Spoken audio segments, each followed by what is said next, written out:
which is But for me, as we're talking about that, you hear the controversy in Tobago that Tobago wanted to start um, the Tobago House of Assembly.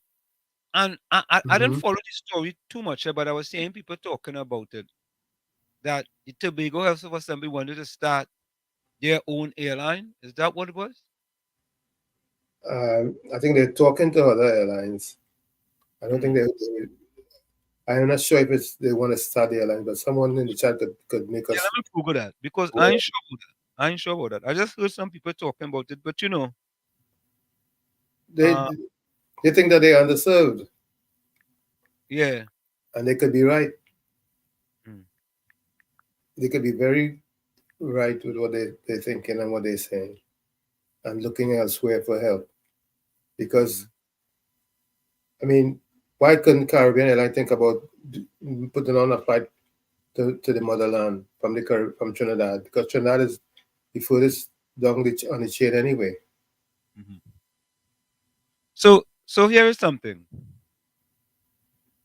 This is from the Newsday. Um, expert THA free to talk with airlines.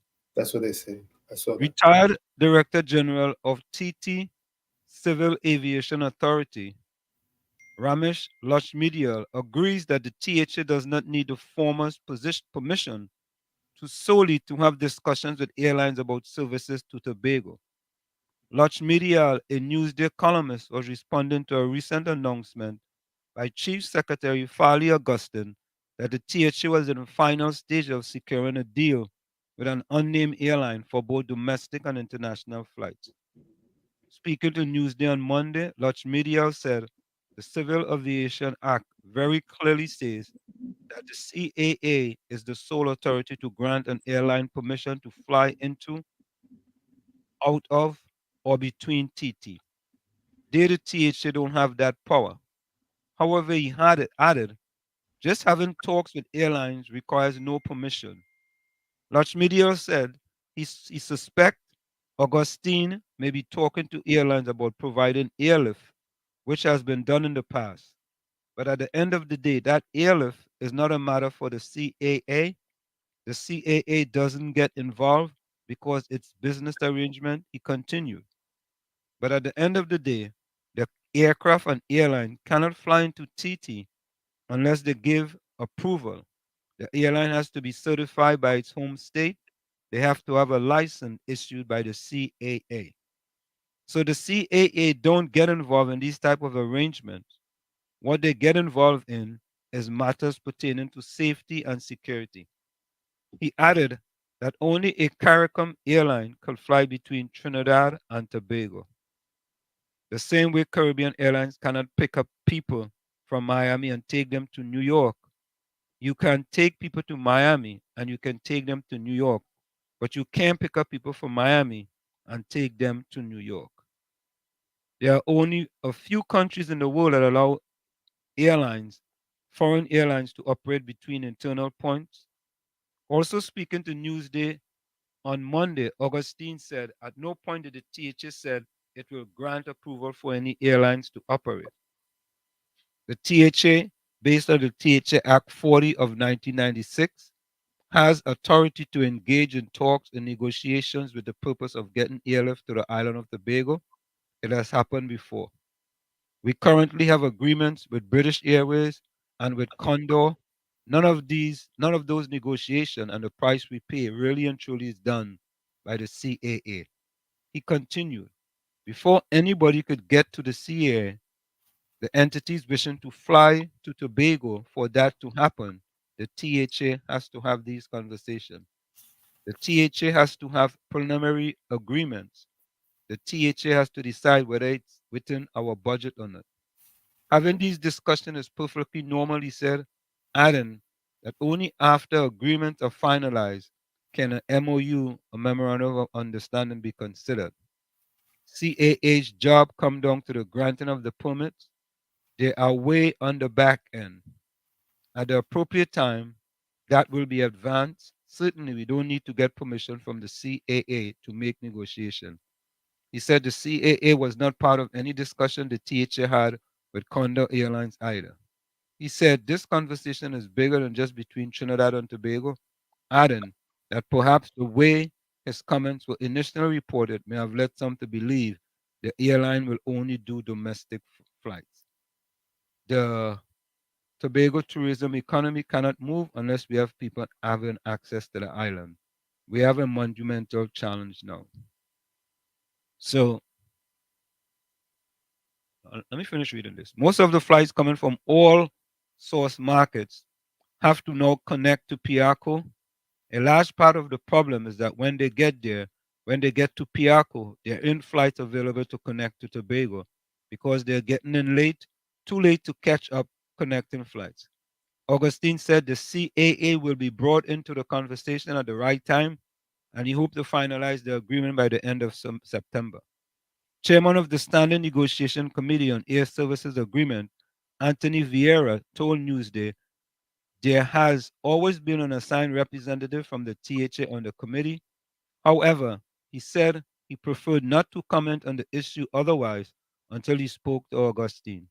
Augustine had called on Caribbean Airlines to make travel between Trinidad and Tobago a priority on several occasions and urged it to work out the arithmetic of the air bridge. So there you have it, Tommy. Yep. I mean, Hey, Augustine has to do, probably has to do what's best for Tobago. yeah, And I he's don't see seeking what to the be, problem is, you know. When I hear them people and them talk, I thought it was some kind of difficulties where he was trying to, you know, go around somebody back and boy. you know, and that's part of what our issue is, the fact that we like to deal with what's truthful and what's sensible and what's logical. Well, it seemed like anything you do, part of the modus operandi is to make the teacher look bad, in my estimation. Or what is ever perceived to that is making the ruling party perceived to be making the ruling party look bad is attacked. So if they do something good, it will make them look bad. If the teacher does something good, it will make them look bad. Perceived, there's a perception that anything that anybody do, any other organization, but the red organization does, it's gonna make them look bad. It's just a perception, you know. Yeah, I thought it was some kind of big deal because the other year they was talking about it. I thought, oh, you know what I mean? That's Anyway, why that's why I refuse to listen to a lot of the stuff. I don't want it to corrupt or contaminate or give me the wrong impression as to what's really going on. I prefer to seek the information myself. yeah. Anyway, But mhm, first in was Bijram was in first today. Hey, Bijram, what boy? Bijram look like he on the ball, boy. Bijram locked on Brother Wall and Uncle Tommy. Trust God, yeah. yeah, Bisram. Yeah, Bijram was first in tonight, boy. Then Nadia came in right after. Good night, everyone. Blessings. Good night, Nadia. Good night to you, Tommy. And some good night, Good night, Nadia. Uncle Tommy, boy. Thank you, thank you. Yeah, Uncle Tommy. Good night to you. Yeah. Diana's supposed to be joining us at some point. Yeah, I think she's having some little issue. I hope she gets it worked out. Yeah, Diana, good night to you. Hey, Tobago in the house, boy. Good night, Renrick, boy. Mr. Joe, Passad, Passad, Ramnat. Passad haven't been with us in a little bit. Passad, welcome. welcome back. Welcome back to the village. Yeah. It's always a pleasure having our old villagers come home. Yeah. What highly say Babap, Jaru, Watak, Blessing, Yes. and Love Villagers. Highly welcome. Welcome to the village, Hailey. Yeah. We meet on the hills again. Yeah, we meet on the hills again, man. Yeah. Yeah. So yeah, Tommy, we just kind of digressed a little bit there with Mhm. respect to that thing there with Tobago. You know, and you know something? Farley had made some statement previously. You know, let's just know what Farley had said recently. Because if we spend the money on marketing, we have to be sure that there are flights bring people. Because we could spend the money on marketing in a big way, and then there are no flights, and so the money is wasted. And so knowing just a few days before is really an insult to Tobagonians, to be honest. And it's in an effort, I think, by Caribbean Airlines to hopefully try to make the thing fail, so they could say, look, we put on extra flights and nobody took it up. When in reality, people were demanding these flights long in advance. Mr. Augustine said this week's staging of Carnival in Tobago was known since last year. We know the carnival is happening. We have seen Caribbean Airlines put on additional flights for other jurisdictions and support other events in other Caribbean territories. I don't know what it would have taken for Caribbean Airlines to just do this earlier, because the need was there all along. He said pre-COVID flights on the air bridge must return. We want to work with Caribbean Airlines. We have said to Caribbean Airlines, let's do flight arrangements like what we do with BA if needs be, because the THA still pays BA handsomely for the flights to get here, service agreements. We have got no response on that.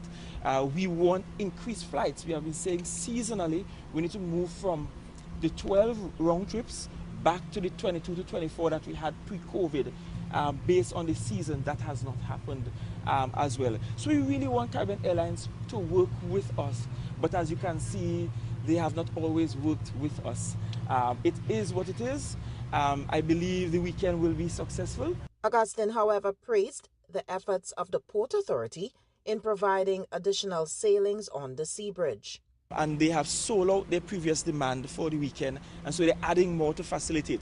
That's the kind of partnership we want. So kudos to the Port Authority that did in fact put on the extra sailings early and is now saying, look, we see the demand is more than the service we are providing, so we're bending backwards to put additional sailings on board so that people can get to the island. Elizabeth Williams, TV6 News. So that was some difficulties during the carnival season, right? And sometimes you ask yourself, are these things happening just so, or are there other reasons why they are happening? You know what I'm saying? Yep, you have to question. Yeah, you just have to question these things. Yep. You know, Mm-hmm. Tommy, I think we have to apologize to our fans, because we were supposed to delve into something yesterday, and we did get sidetracked. Oh yes, we certainly did. So I think we're gonna delve into it tonight.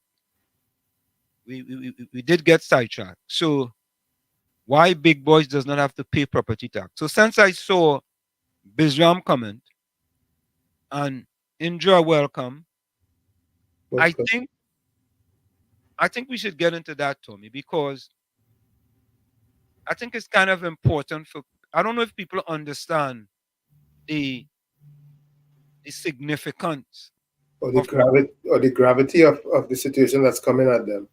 Correct is right. The gravity of the situation. You put it very succinctly. So let's start from here. Let's listen to the Minister of Local Government explaining why there is no, or not explaining, but explaining to us some of the issues with respect to property tax. Let's take a listen. As the government moves towards the collection of property tax in 2024, Faris Al-Rawi is making it clear that only residential customers are being taxed. The Minister of Rural Development and Local Government said an update on the tax rollout will be given in the first quarter of next year. However, the minister says property tax collection will definitely commence before September 2024. Commercial property tax is not on the table. Residential property tax is. It's for local government. The Municipal Corporations Act reform was bedded in a bill which we passed last year. Section 10 of the Property Act was amended so that property tax is assessed by the BIR but collected by and received by the local government authorities. That is on track for this year.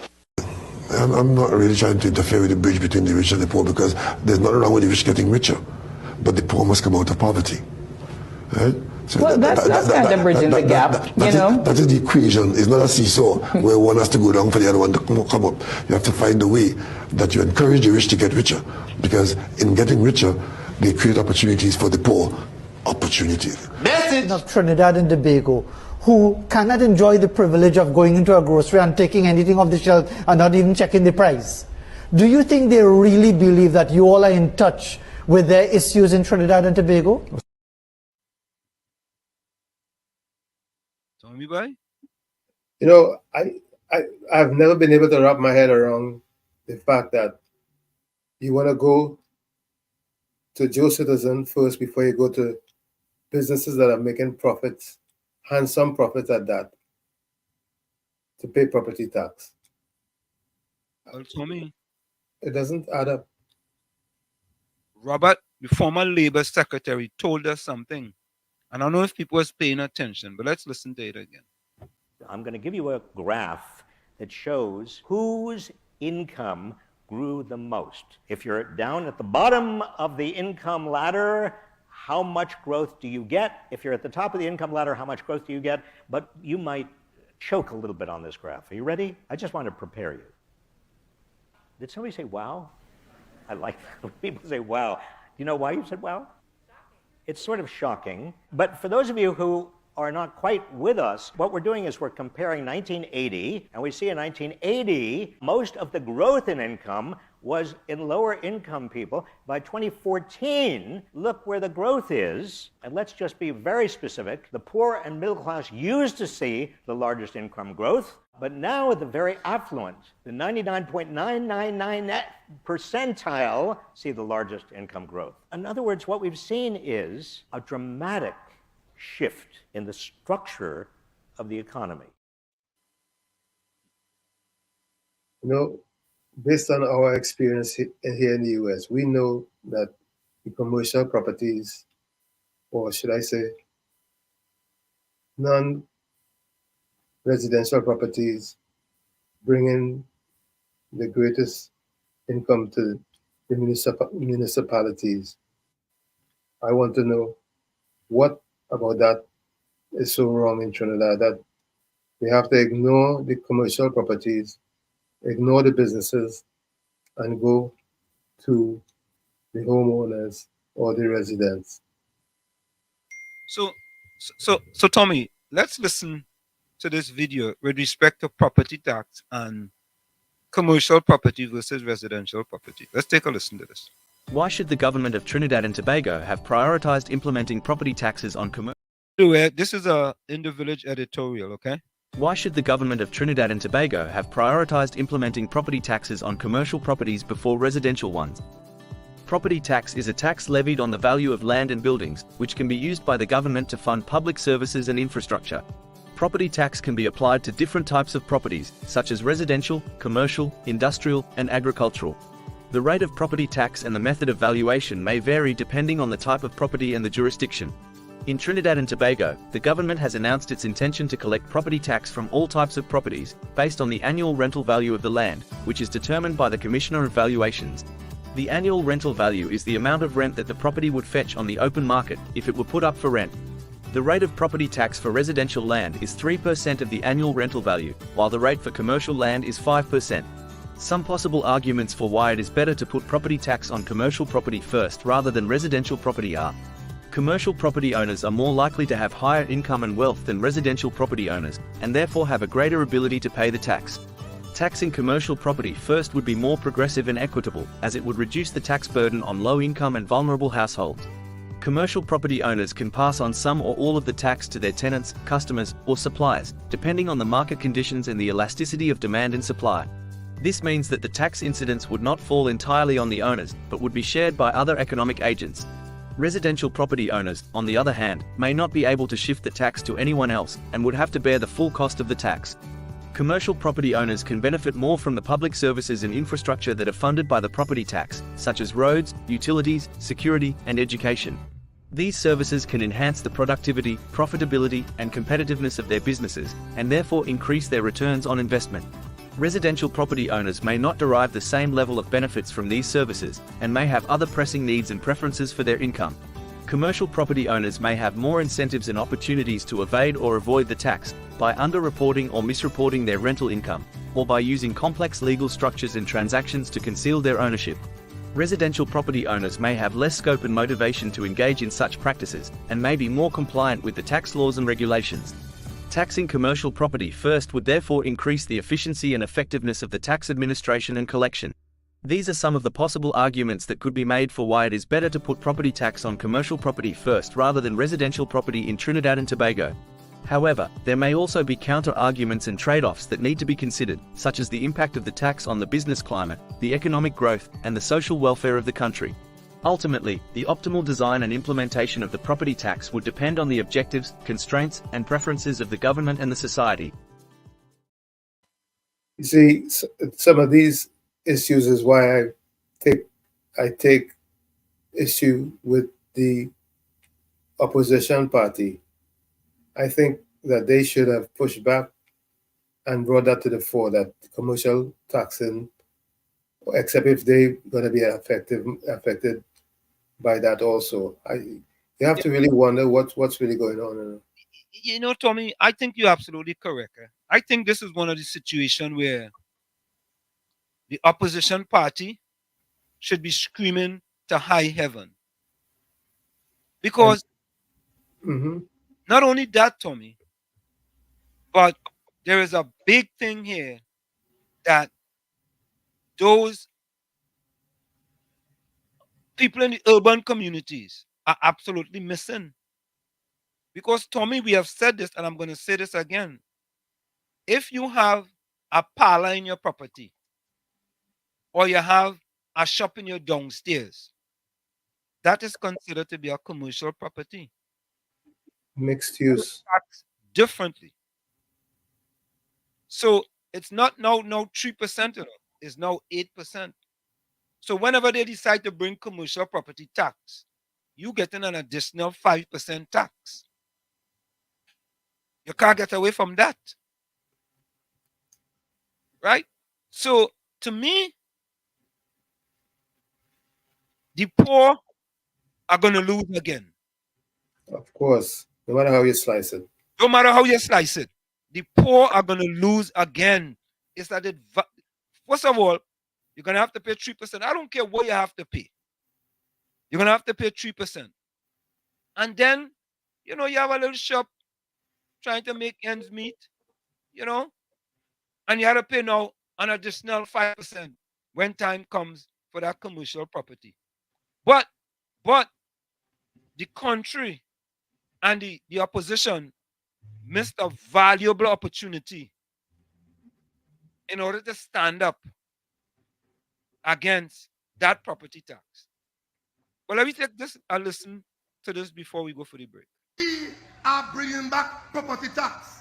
Yes, we told you so, because we agree that if you have property, it is reasonable in our society to be expected to pay a tax so as to be serviced. We have no fear of a tax on property. We told you so.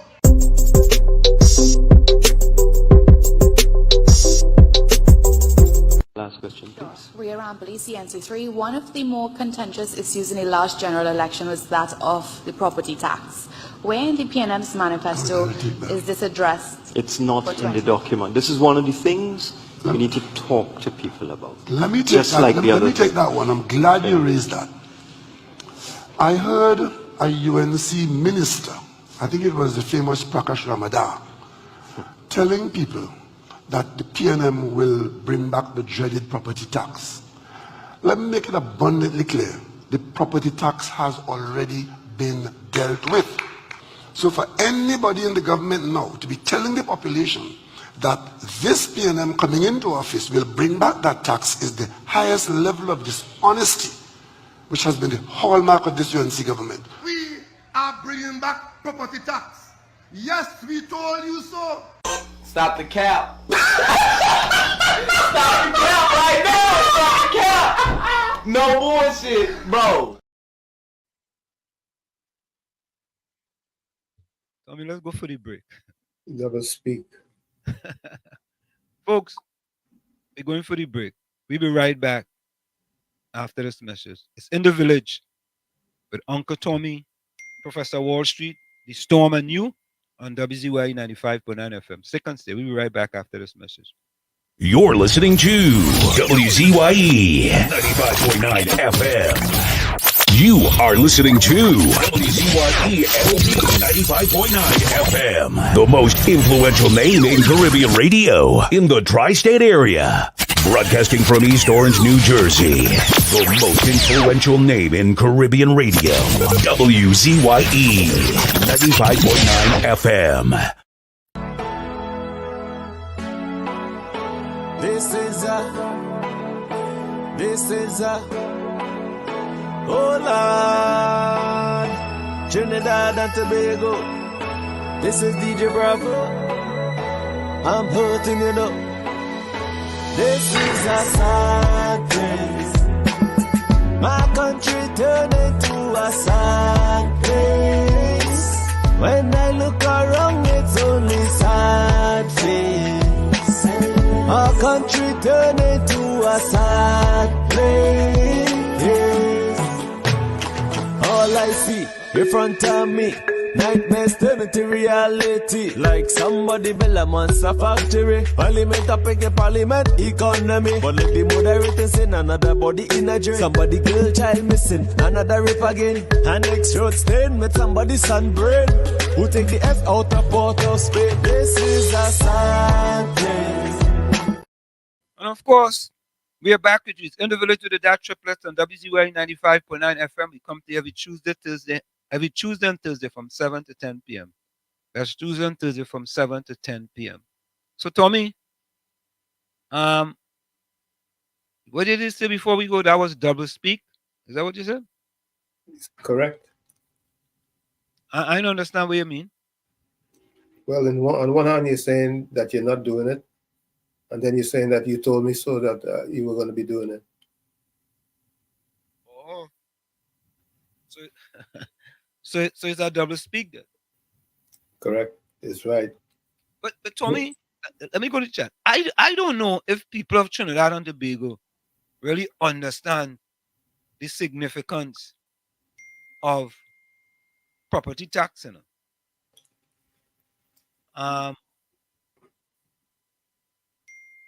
Curtis Montrechard, welcome. Captain Singh, boy. Captain Singh say jam them, boy. Roger Worrell. Roger, welcome. Roger says they are jealous that can't keep a good Christian Pastafari Camp South TT. We need to vote Rowley out. He wicked and gross evil vote Tobago Fali next election. No flight at night Fali. What two states like Palestine to be the most richest island in the globe? Okay, Roger. You know, nobody's saying that there shouldn't be taxes. We're just saying that it should be done equitably and in a fair manner. Yes. And go ahead. And you first go to where there is a guaranteed income source or profitable income source, which is business, industry, commercial properties, because they are in commerce to make money, and they're making money else they wouldn't be in business. You know, but Tommy, I am wondering if it was done that way because certain highfalutin people owns a lot of commercial property, so at least they get a few more years of no property taxes. I'm just asking. It seems logical. You think so? It seems that way. So again, the rich is benefiting at the expense of the poor. And they would let them get rich, and they would help the poor. What did the video say? Oh, What did the PM say? You know, you don't have a problem with the rich and getting richer, so they can help the poor. Help the poor. But are they truly helping the poor? When the numbers are now 26% versus what it used to be. Well, they're helping them get poorer. Yeah. Oh, I see. No, Yeah, but on another note, I got some sad news out of Marabella today. An 8-year-old and his 40-year-old mother were murdered this morning. Yeah, I heard about that, man. Stab? Were they stabbed to death or something? Stabbed to death. That makes it even sadder. Man. It's a sad place, man. What's the number now? What's the number? 55510. What's the number? I don't keep track of that. What's the number, folks? Let me Google it and see if Google has it. I don't know if they've added today's numbers. Well, and you saw out of the Caribbean, where is that out of Antigua or somewhere else? Ricardo Drew has demise. Who's that? Soca artist Ricardo Drew. Oh, yeah. I saw that as well. Condolences to him and his family. Yeah, I saw that. So here comes Hailey. All who say property tax is good for Trinidad and Tobago. Well, there you go. I hope you're all happy now. But Hailey, why is not good for Trinidad and Tobago? Why? What we are saying, Hailey, is that the property tax is good, but it should be fair and equitable. And right now, it is not fair and equitable. Right? You shouldn't have to pay 3% across the board. As we have stated here many times, my next door neighbor might be paying, I could be paying 10% of the value of my property. I could be paying 5%. It's different, all different values. When you have 3% across the board, that's not equitable. That is not equitable.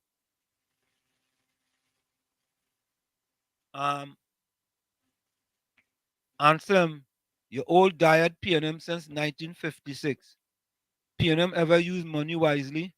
Kamala not screaming she playing Muhammad Ali, the roper dope. Oh, God. Captain, you're good enough. You know, if you read when Captain makes statement, you swear he's a P&M, you know. But everybody know he's an undercover UNC. Captain, we exposed you already, you know. We exposed you, Captain. Don't try that now, man. Darren says, since he came into office, is lies after lies. He lied about email gate. He lied about closing down Petrotrin. He lied about Delcy coming into the country during COVID.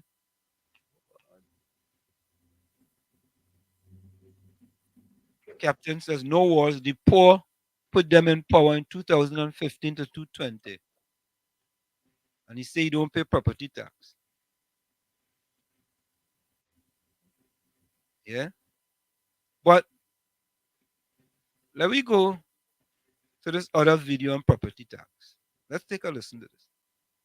At a time when many of you are budgeting down to your last dollar, do you know how much you're going to have to put aside for property tax? No, I do not know how to calculate it. No, I don't.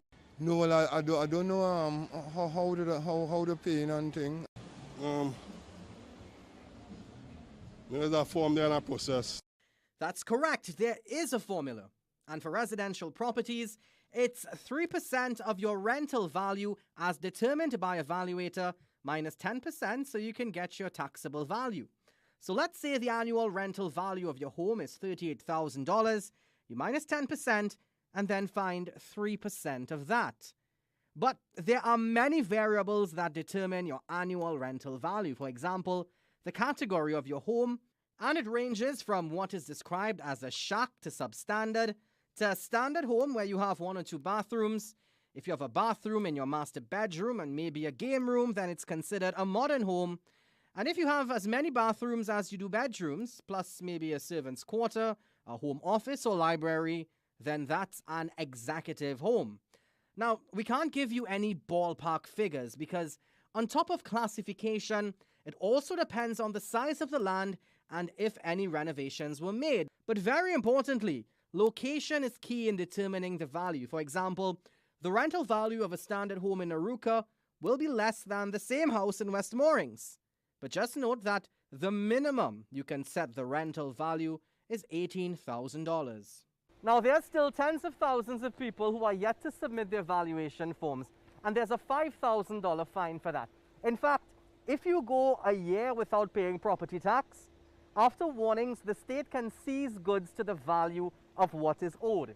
And if you go 5 years without paying it, then the state can actually lawfully seize your land.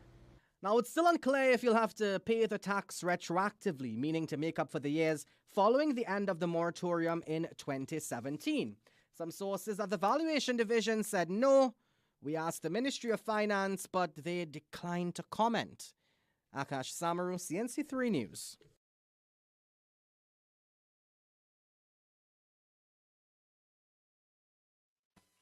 You know, people are not understanding the consequences of this, Tommy. These are serious consequences. You fall behind in your taxes, your property can be seized. There's no if, but, or maybe about it. However, it may not be the government seizing your property. It may be a person who normally buys property lien on your property, buys tax liens, and they will buy your tax lien, right? Buy your tax lien from the government because you owe the government or you owe the corporations money. They will buy that, and hopefully, when that company, right, deal with you to get their money or to take your house, and once they sell your house, then they pay the government or the corporation whatever is owed. You think it's going to be that sophisticated? Yeah. That to be. What other way it could be? You mean the corporation will actually seize your house and sell it?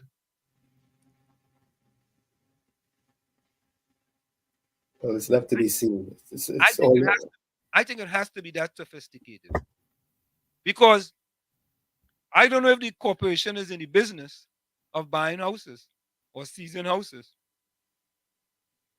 Because in all our communities here, the community that we live in, they're not in the business of seizing house. They sell the tax lien. And when that person purchases that tax lien, that person comes to you and tell you, well, boss, you now owe me $25,000. If your car paid, I will seize your house, I will sell it and pay off your tax lien. And there are people who have lost their houses because they couldn't pay their property tax. This is true. And I'm just wondering if that's the same flavor it's going to take in Trinidad and Tobago, or if... Well, Tommy, I think the government have to be very careful, and here is why. You know how much millions are owed to HDC for certain apartments all across the country, right? Of course.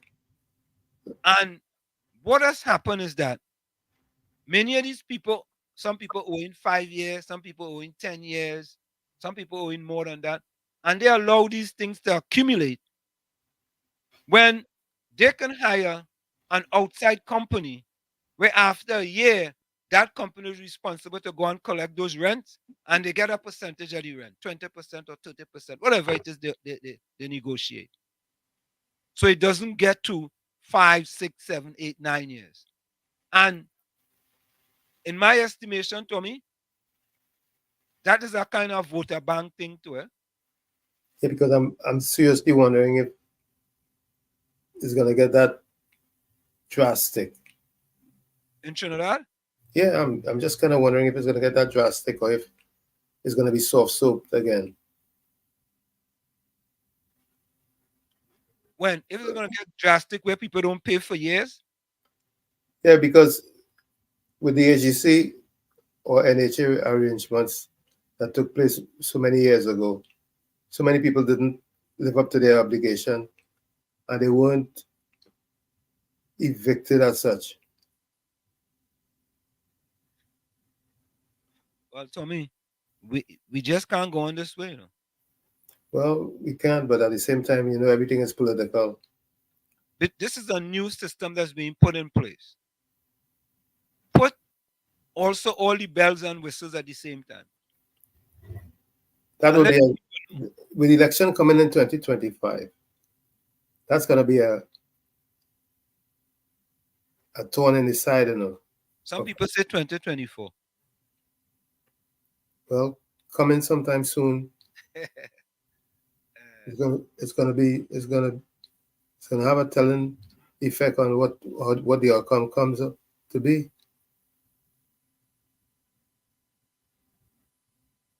Well, Hailey says, you think this will change PNM voters from voting PNM?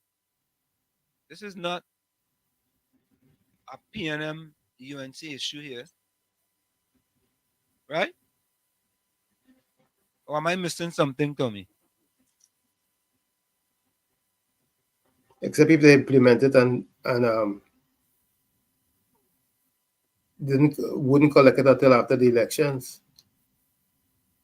You understand?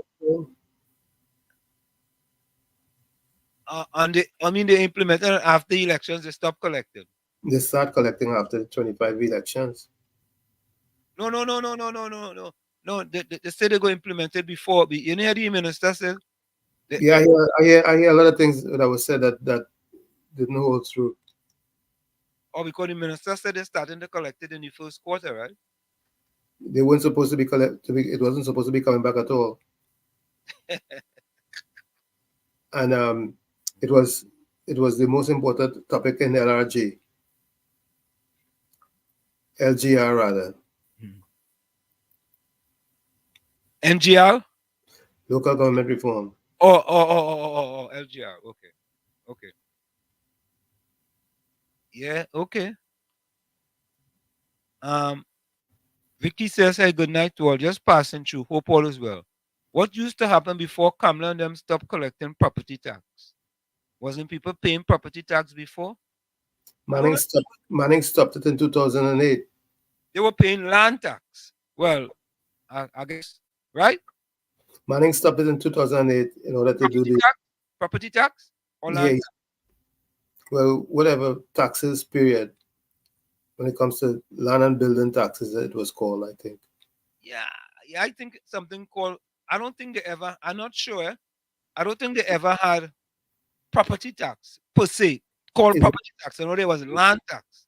It was land and building taxes. It was stopped in 2008 because there was going to be revamping or reforming of the whole system. It never took place because 2010 came and election came and axi tax and whatever else, and it never came back. So for the UNC had a great opportunity to implement that if they wanted to. They failed miserably on some. Yeah. If they wanted to, because they had enough seats in order to implement property tax, definitely, no doubt about it. Or to axe it altogether if they were saying that, because remember they ran the election and the UNC dropped the ball. 100%. They dropped the ball on many things. They had the opportunity to implement property tax and settle that forever. And they or axe the tax. As they had stated. You understand? But they never did anything with it. So I guess that's why they have left it alone now. So Mean Jean says, good evening, Wall Street, Tommy and all. Good evening to you. Eileen, you are absolutely correct about this statement. PNM Stronghold is the most under the poverty line. Full 100, and they will be hit the hardest. Absolutely. That's right. That's why I'm saying if they were to implement it before the election, it could affect the outcomes. Yeah, but they don't care about that. The man says only $100. Only have to pay $100. I don't have to pay $100 a quarter, $100 a month. Where's the big deal? Where's $100 a month you have to pay? That ain't no big deal. That's small money, man. All right. Yeah, yeah. What's the big deal? All you have to do is to pay $100, man. You understand? All right. Yeah, yeah. Where were we yourself for? Eh? It's just 100. Just 100. Yeah, just 100. All right. We have a we had another. Let me see something, eh? We had another video here talking about what will happen if you don't pay your taxes. Let me see if I could find that.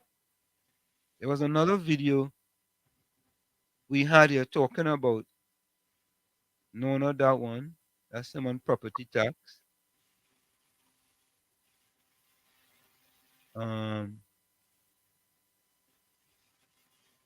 Not that one.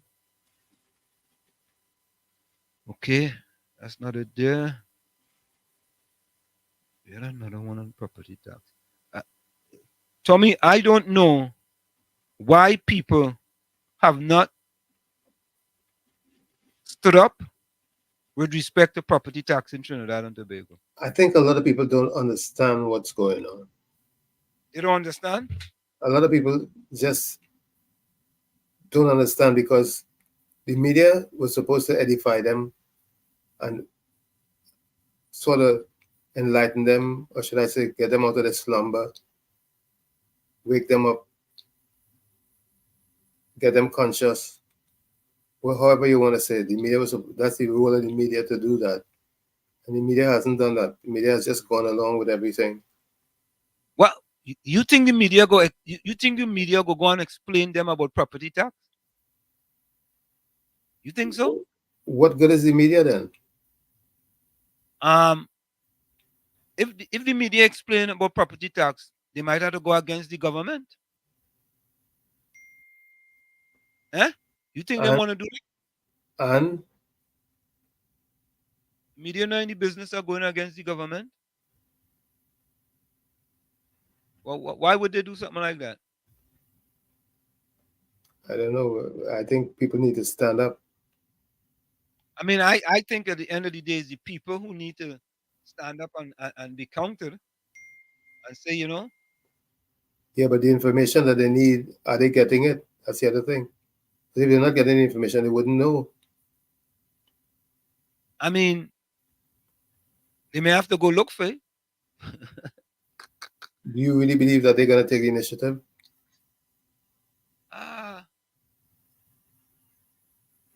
You know, Tommy, sometimes I just don't know, man. I'll be honest with you. I don't know if, I mean, we are so politically divided in Trinidad and Tobago. You sure it's politically or ethnically? I think, yeah, hold on. I think this is it here, Tommy. Let me try and see if this is the one here. Hold on, let me see. The finance minister announced that government is preparing for the property tax as he piloted the valuation of Land Amendment Bill 2023 in the Parliament on Wednesday. This bill disaggregates the country's properties into residential, commercial, industrial and agricultural classes. Speaking with TV6 on Friday, economist Dr. Indira Sajiwan says she has no problem with the tax, but she has some questions about implementation. So the issue is not whether, there are two issues for me. It is not whether we shouldn't be paying. Yes, we should pay property tax. The issue is the timing of introducing this property tax at this point in time. Is it something that the people of this country can afford? I am saying the timing is off. Secondly, the way in which it is calculated, I think a lot more needs to be done to clarify that so people can feel a sense that the mechanism that is being used is fair and equitable across the board. According to the finance minister, with property tax at 3% of the property's rental value, to find the latter, a valuer would examine factors like the property market, the property condition and location, as well as the land on which the property is built. However, Dr. Sajiwan tells us there must be a proper formula for determining property tax. The rental contract between a private individual and a tenant is not required to be lodged formally in any government institution. So that is the first fly in the ointment. You know, how, yes, he has gotten the number that he wants, but how is that translating into determining the rental value of the property? And I do not think that that has really been arrived at in any mechanism that is fair. And in my view, Urvashi, this opens up an entire can of worms for corruption to take place. Speaking with today's Morning Edition host, Urvashi Tiwari Rupnarain, Dr. Sajiwan also noted that the minister said the property tax would bring Trinidad and Tobago on par with international countries.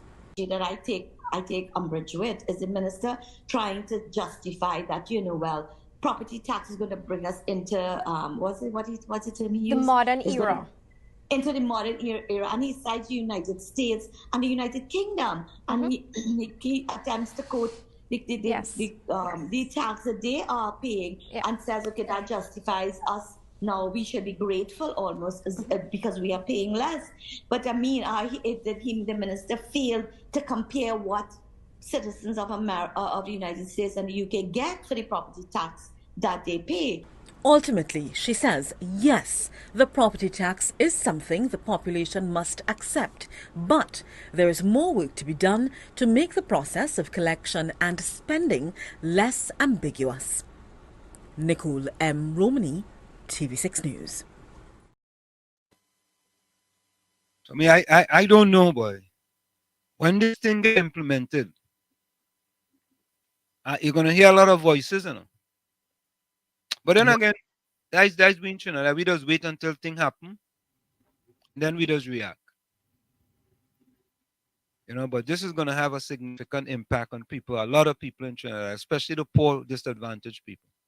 Especially, think about it, you know, if you're just making ends meet, and even if you had to pay $50 a month, that's $600 a year, right? Yep.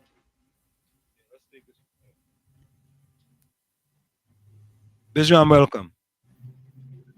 Yeah, good night. Hear what's going on there. I want you to follow up that carefully, right? Yeah. You see the big boys and them with high-rise building like Harari and all and Imbot and them who own big building, them exempt from paying tax, right?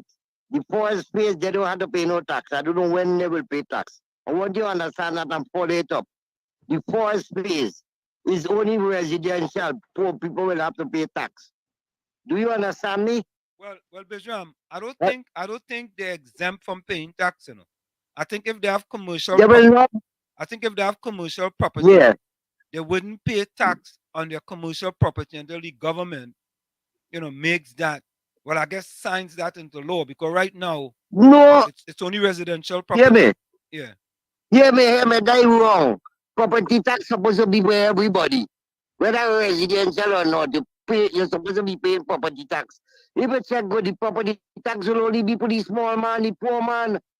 Do you understand? A man squatting, he had to pay tax, you know. A man have a toilet outside, he had to pay tax on that, you know. To understand that the tax on them is not for the big man. Follow that up carefully. The forest pays. So when the second phase is going to be, when they're out of government? Bishop, I don't think you got to. I don't think you got to pay tax. That is what the.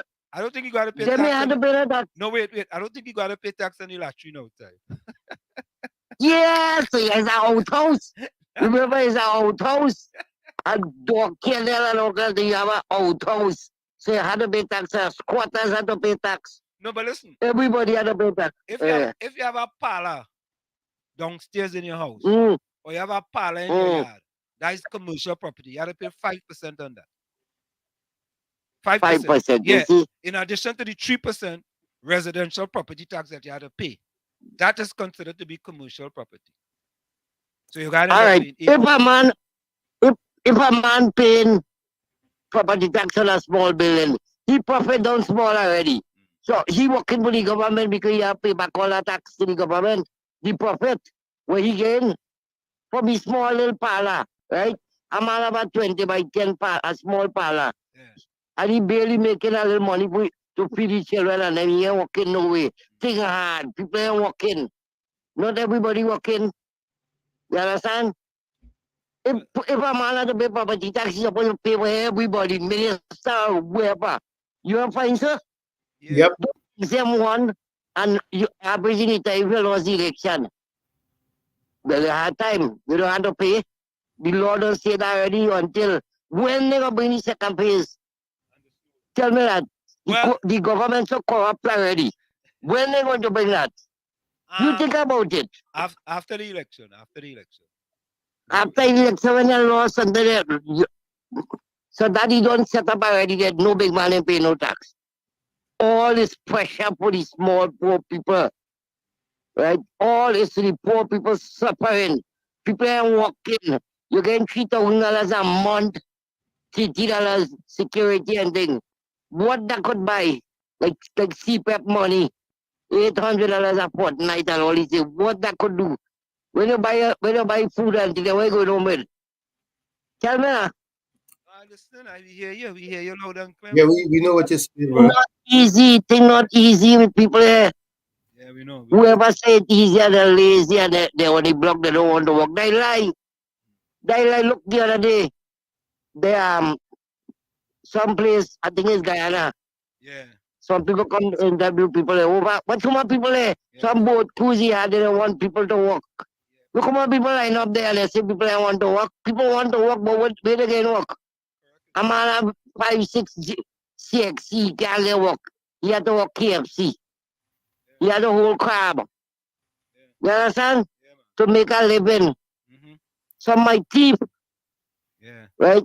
So why you think he has so much a crime when Kamala was in government? He had no set a crime. Big set a crime like now. People are working. Right? Yeah, man. Thanks, the social service bad. Look, may I try to tell you? I have a grandson who is autistic. I only come in government and they cut out the grant. He is autistic just because his mother have a parlor. That is no joke. Just because his mother have a parlor, they cut out the grant, $800 a month. They cut him out. But that doesn't, even though his mother have a parlor, that doesn't mean that they will cut out the grant. He's sick. He can't walk. You understand? He can't walk no way. He's autistic. Where he can work? When he get bigger. So there's a disability where they cut out that. So I don't know what to tell you. Yeah, man. We sorry to If hear you follow, we go follow it up. If you follow what that, yeah, we go follow it up for you. Follow it up there, you see what I'm telling you is truth. Yeah, man. Okay. Okay, brother. Yeah, man. Bless. Okay, Mr. Thanks for the call. No, but hold on. Let me take this one, Anderson. Wolfie, yeah, where you go? Uncle Tommy, Diane, and all those that are listening. Wolfie, there's so much to be said, and so much to say. Because, yes, we should pay property tax. But then we have been paying water rate, no meter, any taps, unless one or two industrial place or companies may have a meter and their tap. Household, rental, apartments. Like when I stayed in London, you know they'll have a meter and the pipe system. If you don't have that, so that places you don't get water and your water rate is 18,000 and change. Okay, darling. No, it's a start talking to. And a public place, so I pull on this side. So I'm saying this to this to Wall Street. Right? And then we talk about taxes. When the roads isn't good. Look, everyone want to pay taxes. And they want to pay their tax. Then we have your tires mashing up on the road. License officers inspecting your tires. Your shocks mashing up. Those who work in the private and age taxis. Everything just keep eroding in Trinidad and Tobago. And you just could go on and on. And we go to now and we still talking about the taxes, right? Mm-hmm. So we go to now things like we are talking about the water rate. But let's just go on and on, right? You want to pay taxes, but then you understand you don't want to buy a laptop for your child. When laptops were taken away from this RPNM, from all school children, laptops were taken away from them. There were no, and you have to do a means test now. Now the teachers and who could I recommend? But still the means test, you know. But now they want to know where your mother living, how long your mother dead, how long your father dead, and which PNM group you're from.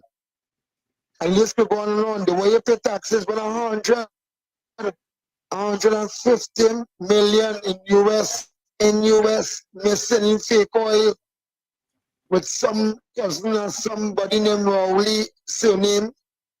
His surname is Rowley, not Wilson. Rowley. Right? So we have 150 million US missing in fake oil. 150, no. This is no little fella snatched up post around, no, Frederick Shooter. And the list is going on. We have a Prime Minister dancing with Del C. They had Patrician closed down. Only want to come and tax the people and tap and tap and talk about land tax. And the minister said, one thing I will give him 400 for the outhouse and all, the latrine and all. Better pay tax for that and all too. But Anderson, listen. Anderson, can you hear me? Until we get back at government. Hold on. Anderson, hold a minute. Tommy want to ask you a question. Go ahead, Tommy. Anderson, until we get back at government that really cares about the children that will open a thing like children hospital. Until we get at government. You know, 8 years now, I haven't seen a young child between the ages of, let me say, 1 to 6 months to 12 years to 14 years jumping from that stadium, from that stadium, right, to Port of Spain. You should see the children jumping with a bag with an Indian woman face on it. You know, but Kamala Prasad Bisasa. You know, about Kid Christopher Rowley. 8 years now, I see a child jump up with a bag, a Christmas bag, with that African man face on it. I can't call him the end man. So I haven't seen a child, and this is not the program. They get any racist on this program, or any race, or I get to only program here in Canada, the program from 2 to 91.9. Yeah, made from 2 to 4. I get turn it on here in Canada. So I call it the Camera 2 hours. Or how much hours? And I want to just go on. Yes, Uncle Tommy. Yes, what I'm asking you is, how come nobody, including you, stood up to the fact that commercial and industrial property should be the focus for the first line of taxation? And not the poor people. But we have just opposite us. We have the Coconut Growers Association, and we have Safety on the opposite side, which run parallel to the Eastern Main Road, whether they're going east of the Eastern Main Road vicinity of Coconut Growers Association, or whether you're coming west. And we also have a lot of industries. We have the Angus River, which make Beetham smell together with the landfill, which we call the Labas. People call it landfill the big time, but I know poor people don't listen to this program. You just listen. As one good thing my father always said, and Shoma too, my sister, we talk to the good, the bad, and the ugly in our community. So you're bad, my father will try to show you a way forward to go good. So how come nobody stood up for what is right? How come nobody? What Tommy's asking is how come people didn't stand up in that for them to implement commercial property tax first before residential property tax? How come none of you guys didn't stand up for that? Well, you see, a lot of people don't understand. So we watching the industrial and the commercial business, and we study more the commercial. We study the little petty industrial business and the big commercial industries, and we haven't studied them. Right? We study is like 10 days and the economy red, and either PNM till I dead, either UNC till I dead. But nation first, a nation building, and things to help build a nation. People in Trinidad and Tobago don't study. I mean, saying Trinidad and Tobago in Trinidad. At the end of the day, Trinidad perspective that people in Trinidad don't like their own self. Because they stand for the right thing in Wall Street and Tommy. Because even had like a dozen or 15 people like me in that beacon, all the industrial and commercial canal and drainage, and curve wall and pavement, would have be looking like me in London or England or somewhere in New Jersey by you all in New York. You know. All right, everything would have been fixed. Yeah, man. Thank you. But we have a lot of people who saying they pay them till they're dead. Well, they don't know how they go dead, poor and hungry, with nothing for the grandchildren. Thank you. Listening, always a good program. Yeah, man. Bless. thank you. Good night. Go ahead, Tommy. Yeah, but you know, when you really think about it, the services that are being provided, who benefits the most from it? Who's harder on the environment? Who's harder on the roads? The commercial vehicles, the big trucks that service people like Angostura and so on, they spend more time on the road trying to service their business and destroying the infrastructure. They do more harm to the infrastructure. It costs more to provide services to the infrastructure for them in all aspects. But Tommy, Nobody. I don't understand how there wasn't a tax march. I don't understand that. How there wasn't a tax march. You know? Caller, welcome. Yeah, go ahead, Bishop. Yeah, now I want to ask you something. Yeah. If the government charging you for defective vehicle, right? Yeah. Can the people charge the government for bad road? I will listen to the answer up here. All right. Yeah. Okay. You know, of course, when you really think about it, the right attorney, right legal minds should be able to take some kind of action. I don't know. Now, Tommy, I don't think you could charge the government for bad roads. I don't think you could sue the government for bad. I don't know. I don't think that has been done in Trinidad and Tobago. Kingsley, welcome.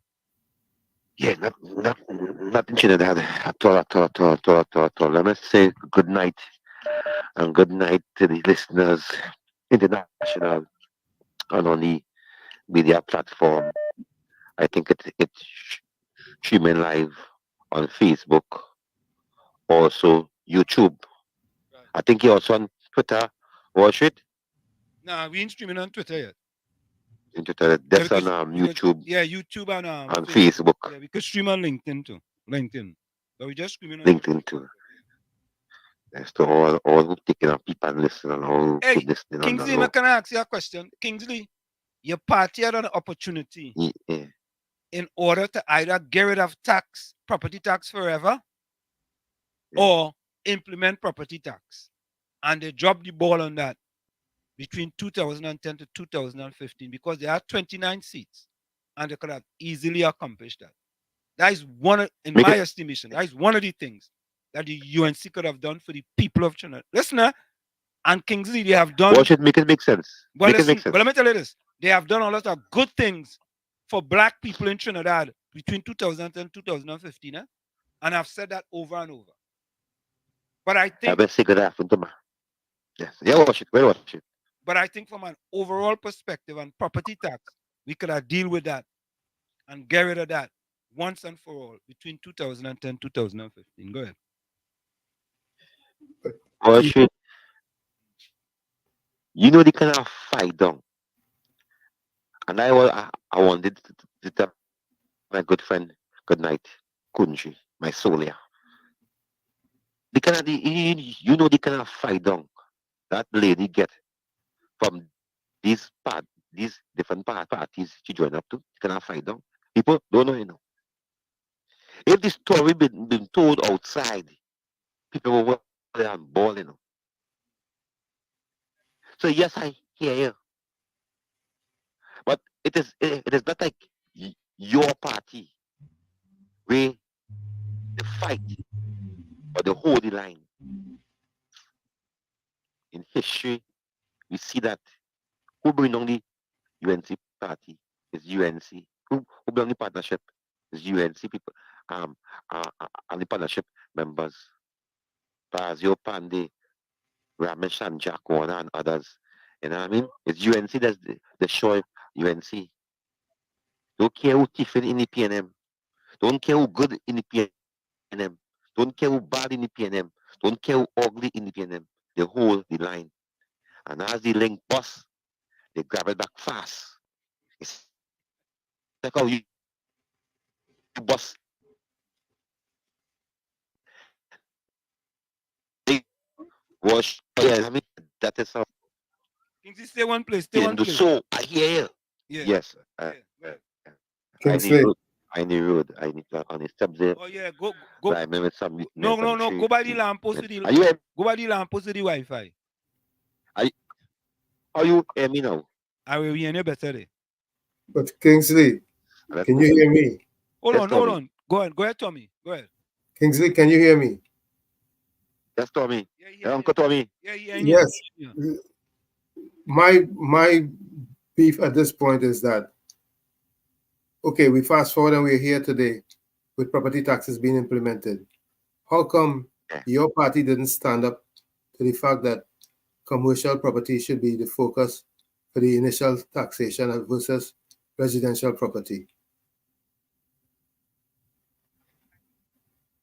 Yeah, but I think that Uncle Tommy that my party UNC, but the leader of campus at business, I think that is one of her leading fight. That if she go back there, she going to wipe it out, never pay public tax again. I think that as her opposition and her words of her impact on the platform or in parliament, it is not enough. It is not enough. But what I can say, the people of this country must mobilize themselves to support the opposition leader in parliament.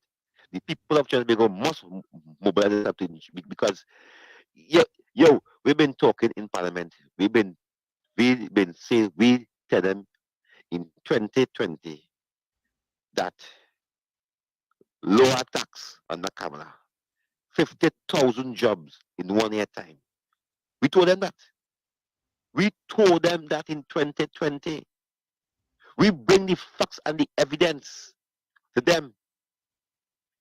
But they see now, human being, Uncle Tommy, I just call them a species, they're very different. Because as they know the story with Jesus Christ and Bahamas, which is Jesus Christ and Bahamas, and the next example, the people see what Moses do, wherever he do. They feel, they see what things they never see in their life. All the man say, hold on, I'm coming back now. When he just make a turn, the people going again, drinking, smoking, lesbian, man running on man. You come back and see them frolicking. When Jesus walked the world, he get vexed. Because when he go in certain places and he see gambling and he see certain things, he get angry and mad. Very mad like me, very passionate like me. And he said, a godly man could behave like that? Yes, could behave like that. So After all, we put it on the table for them. You know, they say a story that we will eat the bread that the devil need. The people choose it. And what we can do, if they if they believe that they mislead and think, and Kamala thief the money and Kamala help people and them, and if they look in the mirror and ask if paying them thief the money and helping the people and them. If they look in the mirror. Let me take this next one, Kingsley. I want to thank you very much. Yeah, man. I'll show them a partner company next. Yeah, man. Good night, Kingsley. Yeah. All right. Okay, I missed that one. Yeah. So Tommy, Edison, welcome. Edison Prince, welcome. Heidi says, Darren says the problem is people in Trinidad understand their constitutional rights. A government cannot do anything without the people's consent. I mean, I think they don't understand. And Sam, this is just for the first year. What will happen after the first year? It will only go up and up. But Hailey, come on, man. You know property taxes go up every year. Property tax don't stay constant. Yeah, Kunji. Welcome. Good night to you, Wall Street. Good night. And good night to you, Uncle Tony. Good night, Oh, I Kunji. love my drawing room over here watching all you on the big screen. It look good. It look professional. It look professional. When I watch a 91.9 screen, I don't see all the text and things that the people them sending in. Where is that? Your 72-inch, Kunji? 72 inches? I don't want to show off. I don't want to show off. All right. Cry baby, and then we'll know. Cry baby, and then we'll know what the facilities I have now. Hey, but Kunji, as you say that, right? Seriously, before you make your contribution, Kunji, did you hear his math this morning? Yeah, I am a supporter of 91.9. I listen to all the programs. So since you come in, I go play the math for you when you hang up. Go ahead. I go play the math for you. There's a P&M education you get there. Yeah, and especially in the morning time when it's an important time when all kids listening, ambitious people listening, independent people listening. Yeah. I think it should have much more professional program. It should have more knowledgeable program, more educating program. Not in fact, let me just leave that dance program alone. Leave If it's in my circle. Leave them alone. No, Uncle Tony. COP. They said they indicated that their program is just give. They didn't say that dance. They say their program does give people education and knowledge. That's what them say, right? I could give your contribution. You see all the people and the meters be here in the Wall Street. Is what we hear and we fighting with over 20 years now. You know that. But sometimes, but Uncle Tony and Wall Street and people from the foreign countries that listening to the village right now, I want to let all you know that I want to let us know that the problems we face here in Trinidad and Tobago, because it have Trinidadians listening, but it have much more foreigners listening. And foreigners, the problem we face in the Republic of Trinidad and Tobago, it's so hard. We have mothers and fathers losing the job every fortnight in Trinidad and Tobago. We have mothers begging on the street. People who had good job in 2015, in 2010, 2015, 2009 coming up there, had good jobs. Today, seeing them all by all the banks and them. Christmas time, hustling people for money, trying, looking for something. Trinidad and Tobago wasn't like that. We have news statistic, Wall Street, revealed 2 nights ago on national television in the Republic of Trinidad and Tobago that it have female cannot even buy female hygienes in Trinidad and Tobago. Simple thing like soap, stay free, tampon, little perfume. They cannot buy that. And it's the people them who making these products and selling these products. Why they're coming out and saying that is because it's not selling. foreigners outside there, and Uncle Tony, if you look at all the other Caribbean islands, the Caribbean island school facilities provide female hygiene for the school children and them. Only in the Republic of Trinidad and Tobago, we take an Antigua, we make him the finance minister, a white man, the black people them like it too bad. Make him finance minister, and them not even thinking, well, look, hey, let we put these things for these children them in school. These things will benefit these children them in school. Mothers and fathers that supporting the People's National Movement. Sometimes they sending the children to with that cloth. The people them saying that, not me saying that. And they're comfortable with that. Instead of they come on the national television and national radio and ask for representation where they can get a better life in the community and for the children, for the future of this country. You know they're not doing that. Them cussing Wall Street. Wall Street's paying for his program. Them have it for free. Wall Street paying for his program. Them have it for free.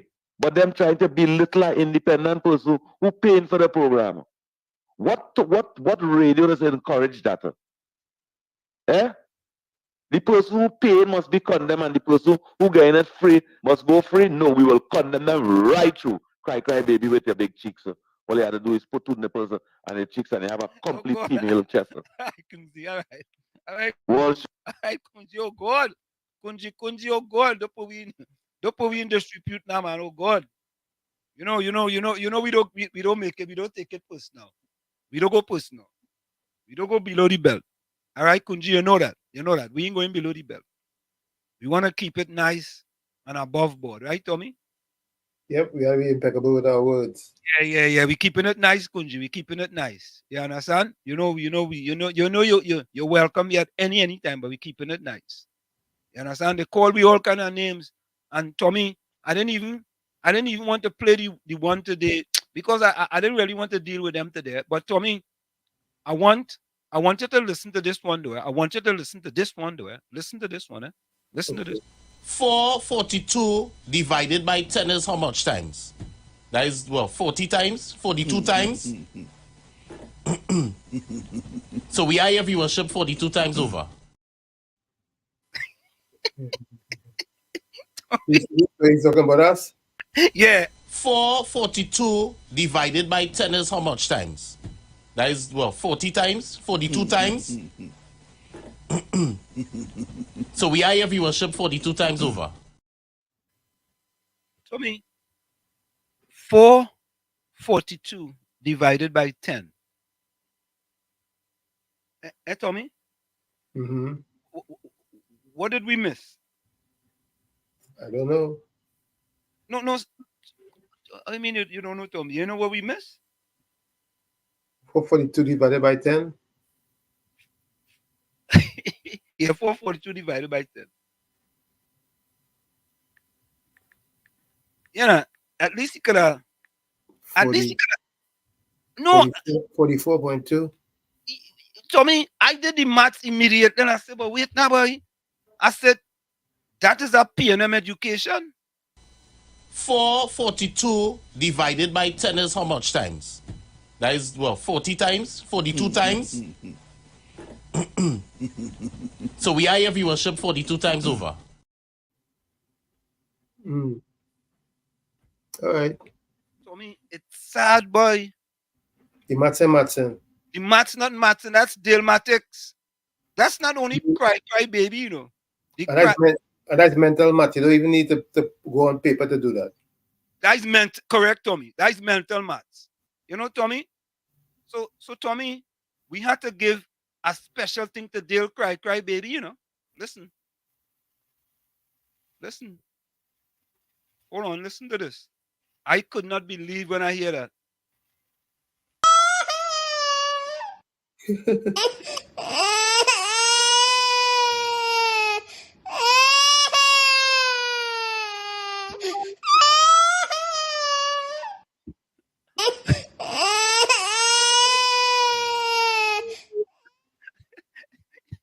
Yeah. He can't even get your maths together. Yeah. KFC inside. KFC. Oh, good night, Mr. Watch. Good night, Mr. Tommy. Like, Good night, everybody locked and listening. Yeah, man. How much you willing for the answer? How much you selling about me for the answer? Yeah. I said about Right now, the line, the red drag you and Tommy today in the mud bar. Whole show about all that today. I all show in KFC. I tell Tommy, I said Tommy, Yeah. I couldn't cut out.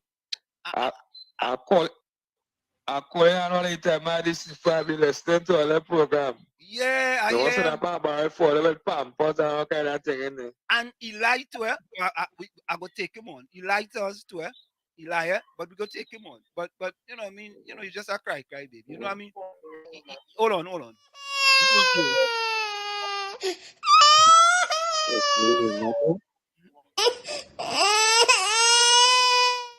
Nice him. Yeah, KFC, we're going for the break. So the 40 remain that too? 40, so 40. Yeah. 442 divided by 10 is 42. 442, you know. I mean, even a smart person could see the 4 and 10, you could know that it's 44. Yeah. You understand? When I pay them education, I pay them education there, you know. That's a good P&M education in Cuba. Joke. Look, don't listen. Yeah, I'll man. call it back. Yeah, man. Yeah. And Tommy. yes. Tommy. Yes. Tommy. Let me take a call. Yeah. Folks, before we go for the break, I want you all. Anyway, let me go for the break, folks. We'll be right back. When we come back, we're going to tell you guys about I got a P&M education, but Daily Cry Baby Voice, he got a special P&M education. When we come back, we go address that special education he gets. Stick and stay. It's Uncle Tommy and Professor Wall Street and you on WZYE 95.9 FM. Stick and stay. We'll be right back after this. You're listening to WZYE 95.9 FM. You are listening to WZYE 95.9 FM, the most influential name in Caribbean radio in the tri-state area.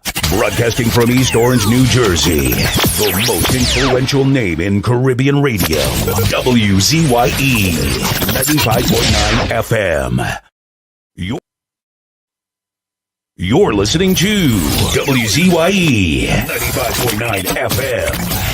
You are listening to WZYE 95.9 FM, the most influential name in Caribbean radio in the tri-state area.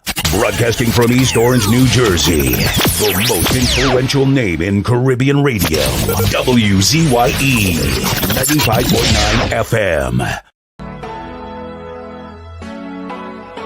This is oh Lord, Trinidad and Tobago. This is DJ Bravo. I'm hurting you know. This is a sad place. My country turned into a sad place. When I look around, it's only sad face. Our country turned into a sad place. All I see in front of me, nightmares turn into reality. Like somebody build a monster factory. Parliament up against parliament economy. But let the moderators in another body in a drain. Somebody girl child missing, another rape again. An next road stain with somebody's son brain. Who take the S out of Port of Spain. This is a sign. And of course, we are back with you. It's In the Village with the DAT Triplets on WZYE 95.9 FM. And of course, we come to you every Tuesday and Thursday, 7 to 10 p.m. That's Tuesday, Thursday, 7 to 10 p.m. And of course, that's 6 to 9 p.m. USA time. And folks, today we're not getting into the one with Dale Cry Baby Voice, because that, I mean, really and truly, right? I mean, we know is Pekong and we know he's back and forth to it. But at least he could get the maths correct, man. At least that, I mean, that's what our calculator is there for. you could pick it up quickly and do the math, or you could do the maths in your head. You understand? If you have 10, you move the point 2 places to the right, right? If you multiply by 10, I mean, all of we learn that, and guys, we pay them education we get. But daily cry baby voice, he get a miseducation. He get 42 when it should be 44.2. Yeah, 40. He get 42. Yeah, what you do? He remove. He do a special piano math. That's a Dale math. Dale mathematics. He moved the 2. He moved the second 4 and replace it with the 2. Right? You know, it's funny that he got the nerve to be talking and something simple as that he can't get right.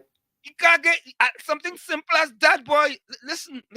They broke out. They broke out frustrated. They can't even do that. Don't we?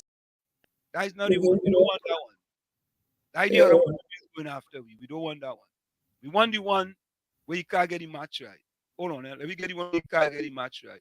Yeah, we don't even have to respond to him. Yeah, but 442 divided by 10 is how much times?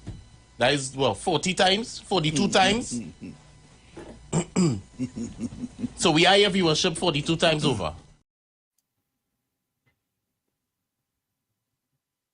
Tommy, the worst thing to do, Tommy, is try to make you feel like you make yourself like you feel like you're really important.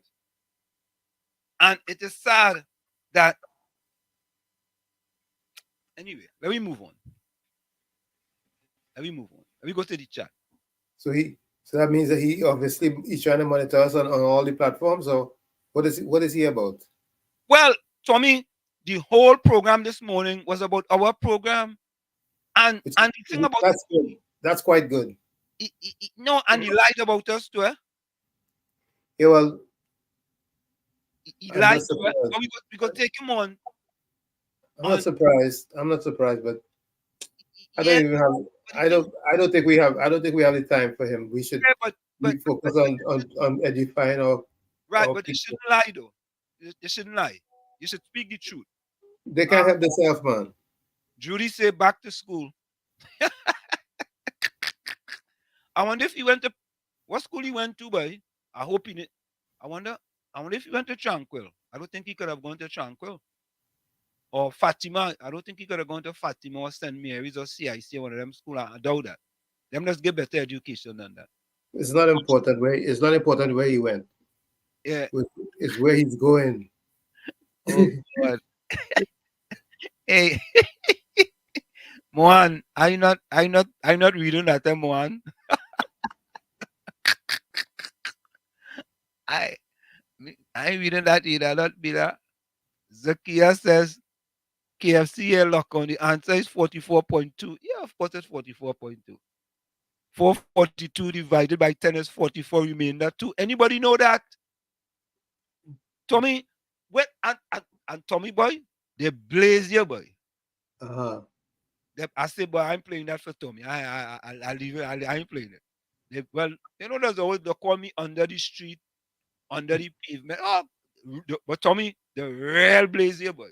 Mm-hmm. You call you all kind of thing. I say, nah, I ain't playing that today for Tommy. We just going and deal with the property tax today. But when I get this one, Tommy. Oh God, Tommy. Oh God. Tommy, if you don't know it, you can just pick up your phone and use the calculator, right? You have a calculator on your phone. But that's mental math. That you don't need a calculator for that. Oh God, well, I mean, he needed a calculator. You don't think after you get that little easy thing wrong, you don't need a calculator? And are you telling me something like that he can't seem to get right and he's trying to blaze me? But he blaze your boy, Tommy. I just ain't play. He don't know me. But Tommy, you know you and I, if you say 442 divided by 10 is pretty easy. I even think a first grader go get that correct. Of course. 442 divided by 10 is 42. But you, boy, I don't know, boy. I don't know. I feel sorry for him, boy. He should be ashamed of himself. He should be ashamed. Ashamed that you can't even get that right, Tommy, boy. Dale, you cry baby voice, boy. Dale, take this one for Dale. This is Dale Olio.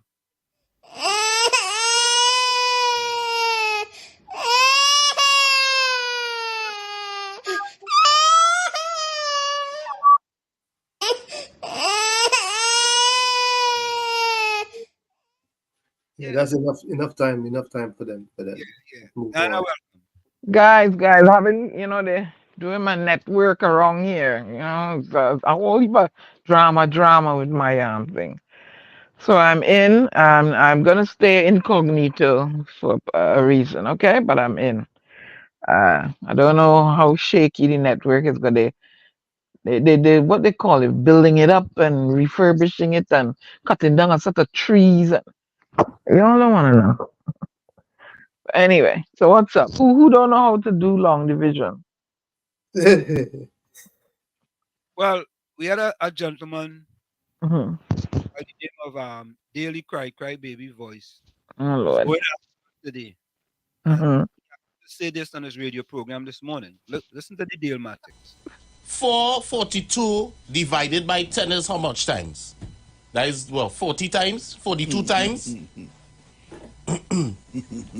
So we are your viewership 42 times over. Lord Father. Oh Jesus. I know a good common entrance teacher, Anyway, It's- we had a property tax block. Take a listen. Breaking the chains of injustice, exploring the harsh realities of property tax rates by the government on Black communities in Trinidad and Tobago. Trinidad and Tobago's 3% annual rental property tax rate could lead to severe consequences for low-income Black residents who have been struggling financially thanks to an unjust taxation policy that fails to consider their economic challenges and exacerbates existing social inequalities contrary to targeted policies intended not hurt these historical minorities. The consequent inability for them to meet their financial obligations impacts their well-being as they face potential risk of loss of life savings such as homes. Comparative analysis. Comparative data from other neighboring countries is needed to understand better how these policies discriminate against historically marginalized communities in matter of property taxes, thus testing whether such policies can be implemented successfully or not. Among these countries are Barbados, with a more progressive taxation system where there is fair consideration, considering property's value and owner's income before a favorable distribution of the tax obligation across the population is implemented. When juxtaposing Trinidad and Tobago with neighboring states such as Dominica, Grenada, St. Lucia, and St. Vincent and the Grenadines regarding property tax percentages now becomes a pertinent issue, often to the disadvantage of residents within Trinbago's borders. While other nations seek balance between meeting financial obligations towards improving their country's economic state while prioritizing citizens' needs, especially those who are financially challenged, policymakers have struggled to balance tax equity with revenue generation amidst a range of social realities. SWOT analysis. Strengths. Trinidad and Tobago significantly benefits from its property tax system for financing public projects vital for development towards sustaining. However, reassessment could lead to a more equitable tax structure. Weaknesses. The current tax structure is excessively punitive against Afro-Trinidadian populations, causing more harm than good. Moreover, there is no consideration given to how unique circumstances affect property owners when serving up this cookie-cutter system. Opportunities. There are several paths advisedly taken in mediating taxation imbalance, including exemptions based on income levels or developing a progressive tax system that recognizes financial status variability. Partnering with neighboring states can foster opportunities for knowledge sharing as well as policy changes that positively impact marginalized communities. Threats. failure to adopt more balanced policies addressing all citizens may lead to unrest or unconscionably widening inequality.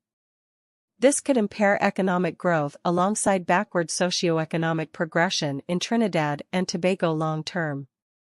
To improve outcomes for low-income Black citizens socially and economically, it is imperative that the government re-evaluate its present property tax rates.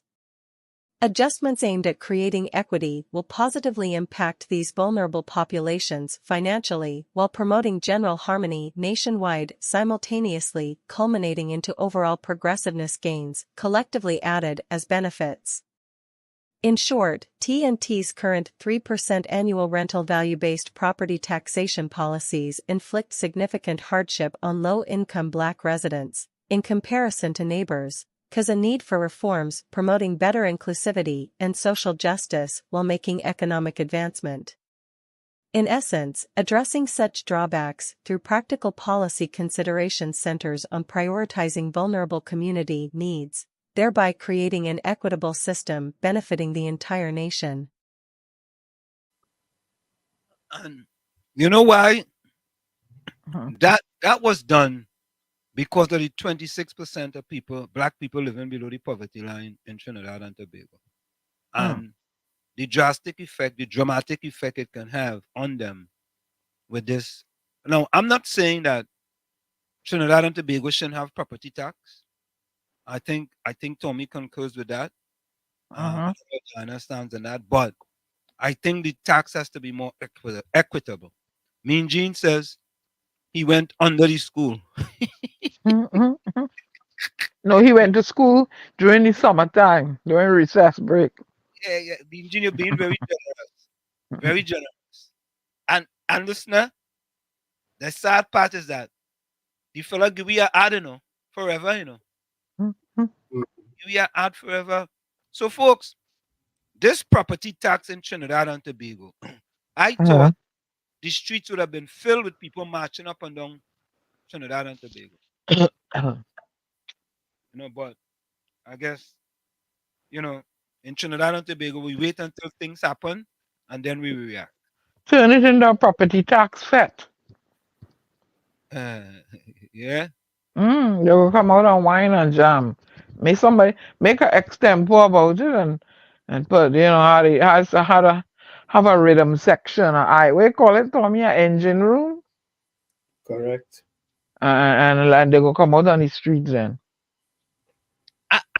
I don't understand why significant issues like that it just come, it happens, and it's like next.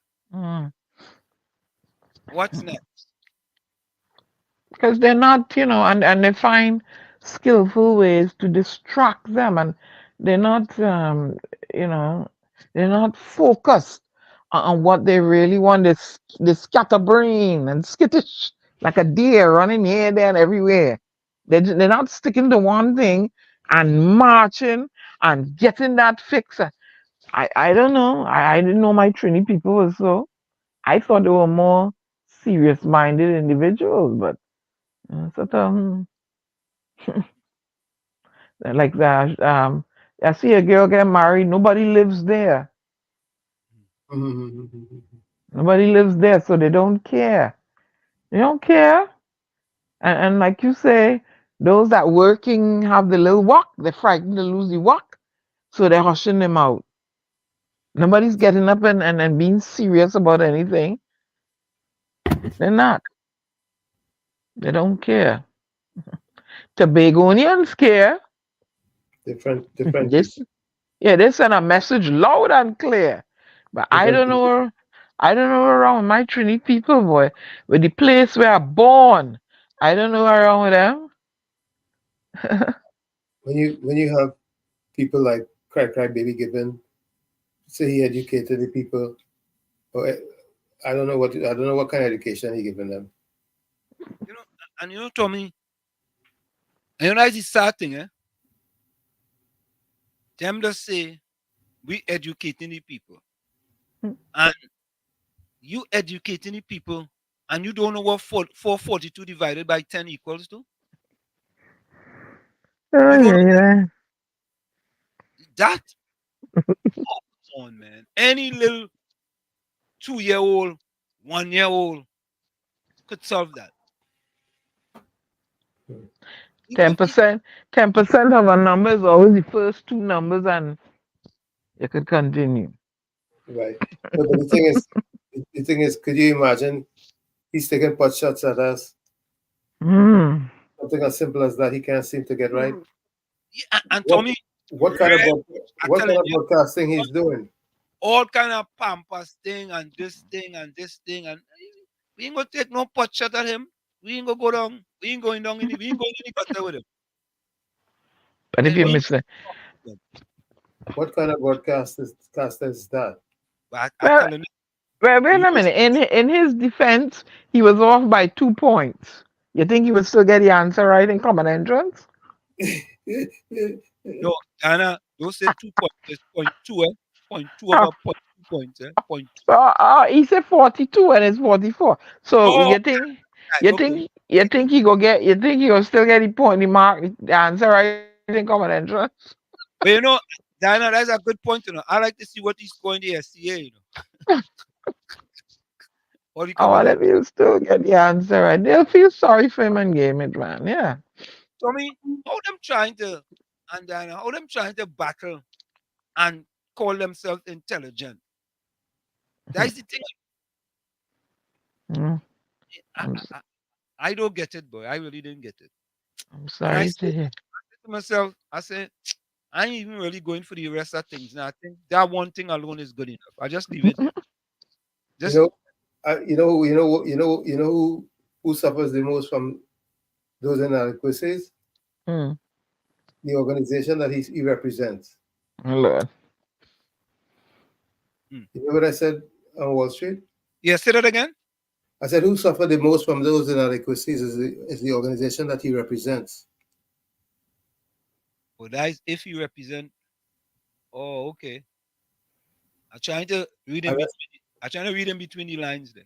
Well, I'd say what I said and I rest my case. Okay, all right. I will read in between the lines. But folks, on another matter, did you all hear about the college president, one who was to resign, and the 2 others that are under pressure? I think the other one is from Harvard, and I don't remember where the other one is from, but listen to this. Fallout for elite college presidents continues after that congressional testimony about how to handle anti-Semitism on college campuses. One of the 3 presidents is out of a job, and as CBS's Nicole Killian reports, she may not be alone. Amid calls for her removal, supporters of Harvard President Claudine Gay rallied to her defense, from alumni to staff. More than 700 faculty members signed a letter urging Harvard's governing boards to resist political pressures that are at odds with Harvard's commitment to academic freedom. History professor Allison Frank Johnson co-authored the letter.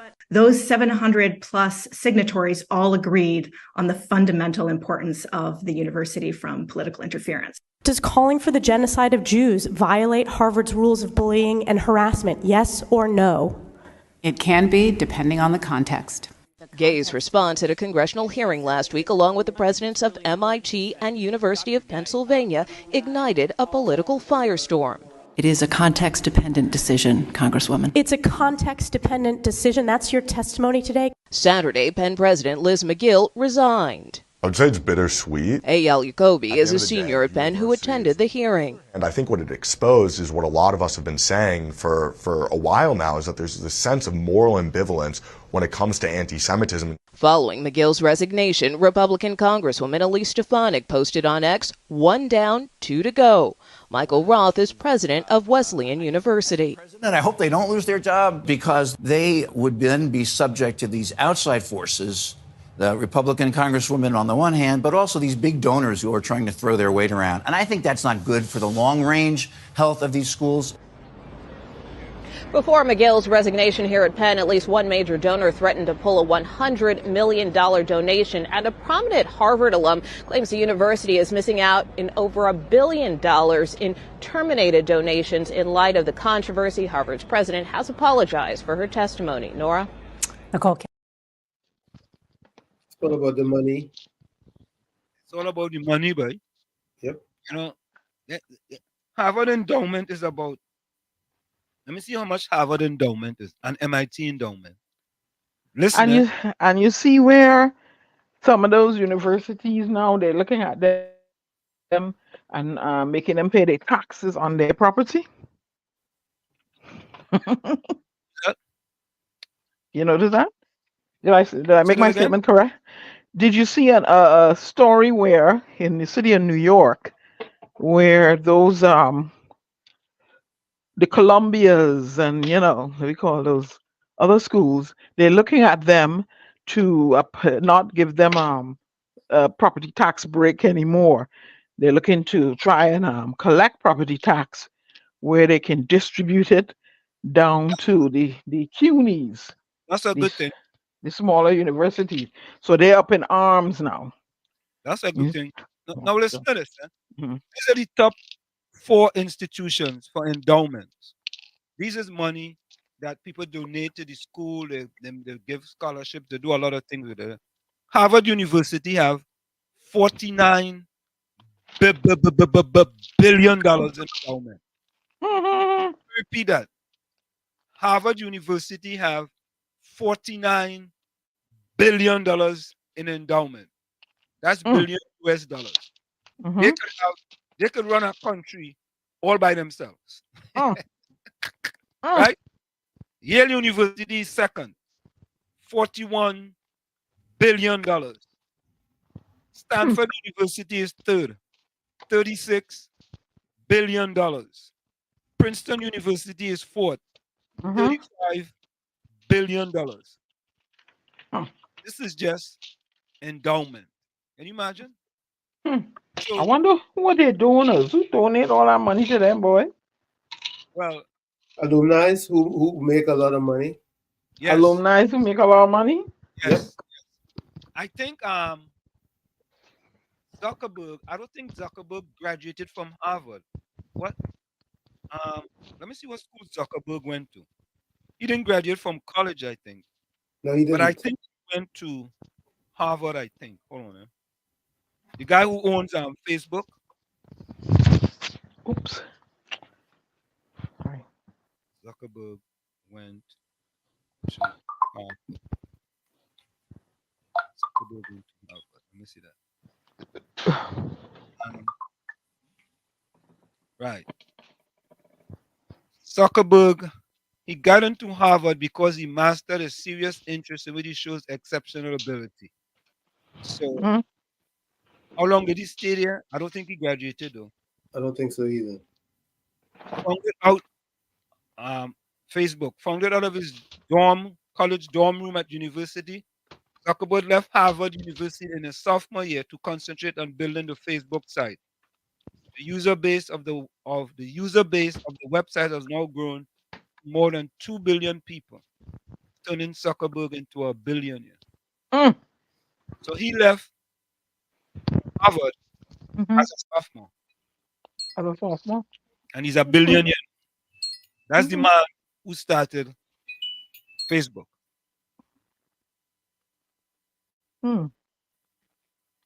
Yep.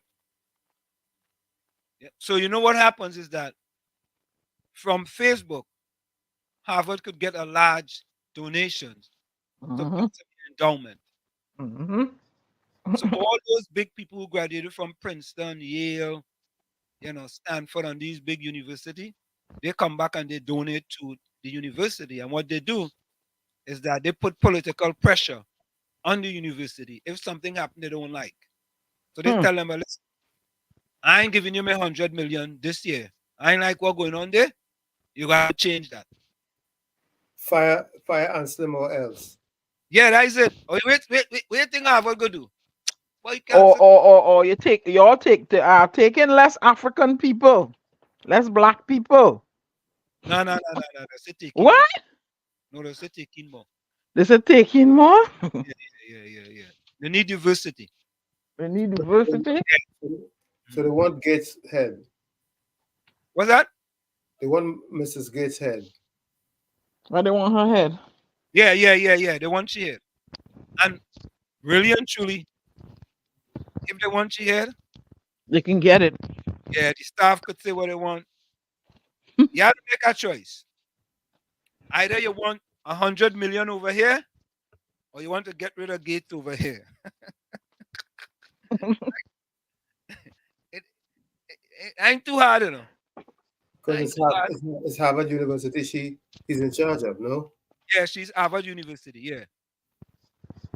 But Slim, you don't think there's something more nefarious with that action? You know, it being okay. So you don't think the connection could be drawn to where they want to whitewash Black history out of the schools, and it would lead up to the universities? No. Okay. Because she testified before Congress. It's all about Semitism. Yeah, it's all about. Okay. So you see. So that's another thing I was gonna say. As you say anything that affects that certain demographic, you see what happens with you see the pressure they put on you, eh? Why we can't get that in our race? I got developed. It's money that talks, Diana. Money talks. But Tommy, would you agree, yes or no, that our race spends more money than any other race on the earth? You know, we are bigger consumers, monetary wise, figure wise. We spend more money. Well, that's the problem. They don't spend, they keep, and they have that they can lobby with. Yeah, but so we should take our money and put it toward certain use instead of buying fake hair and fake nails and fake this and fake that and fake Jordan and fake. Look, what you make is what you keep. No, that small thing. That small thing. Compared to what government them donation them just get. Well, look, Google how much capital Black people spend when the year come. But hear what you saying? Spend. That's the word. But if they're spending it, that means they have it. Yeah, but that's disposable income. They have it, then they can take it and put it somewhere else. How much they keep? Work is right. How much they donate to Harvard? We're the biggest consumers. Princeton or Yale, how much you donate? You think tell Princeton or Yale, hey, Princeton, I don't want to hire that person. Yale, I don't want to hire that person. One person in Harvard, Yale, Princeton, and one of them schools could tell the board of directors that, you know what, all they had to get rid of that person there. And really? Yale could say, no, we ain't getting rid of that person. All right, keep them now. I hold my check. I hold my check. You keep them. You want to keep them. And once they hear that, money talks, Everything else walks. I think the time has come. We need to. What about the HBCUs? What about them? The HBUs.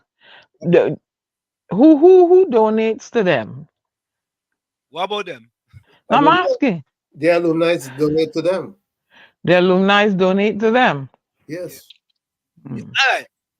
I know. I have sent money to them already. My own personal check already. Yeah. Right. Harvard endowment is 49 billion. That's what I said. Let me see.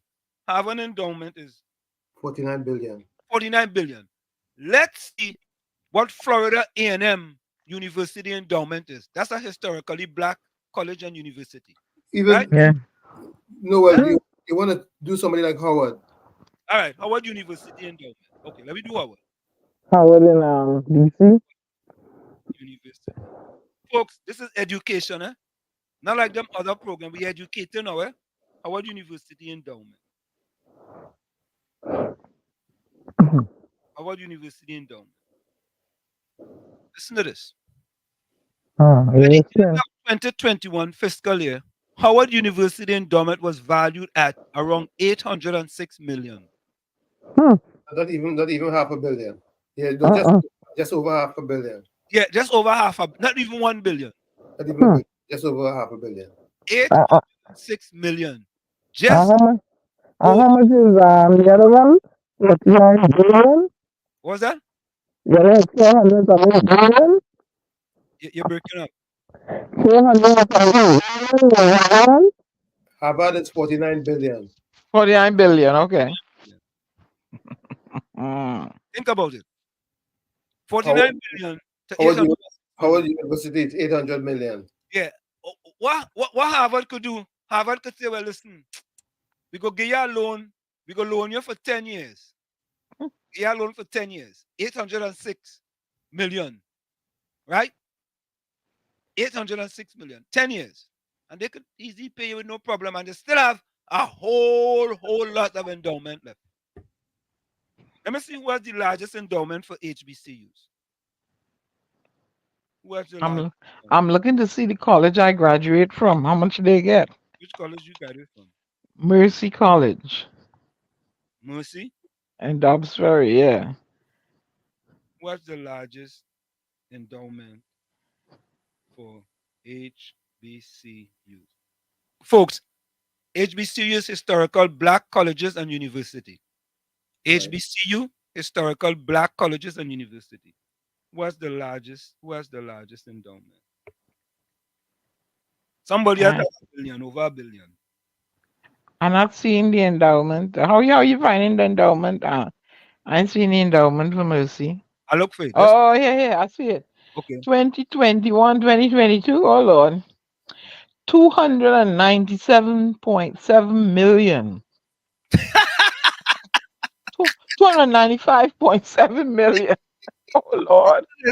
All you know what he had largest for HBCU? Captain Singh, I go check your school just now.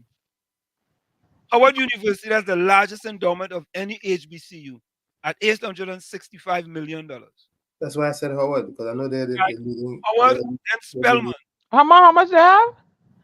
865 million. Well, Mercy have 322. Lord Father. Spelman have 530. Hampton University 379. 178. These are all million. Mahari Medical College 186. North Carolina Million? 157. Florida A&M 118 million. Well, wait. So the college I went to get more endowment than A&M? Yeah. I look in here now. Yeah. You see? So that just goes to show you the difference between when you go to Harvard and you graduate, many people who graduate from Harvard is making large money. What school Captain Singh went to? Let me see that. Captain, I don't know what kind of endowment they go have. You ever heard of Iona College? Yes, Iona College in New York. No, sure. Yeah. Rutgers is 1.98 billion. Who's that? Rutgers. Rutgers? Yeah, 1.98. What is the endowment? 162.7 million for Iona. Huh? HUCA. Fort Huachuca. That is Arizona, right by thing. What is the endowment?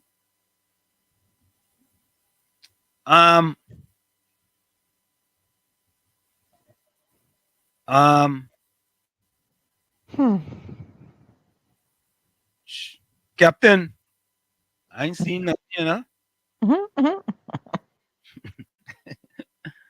Captain is unlisted.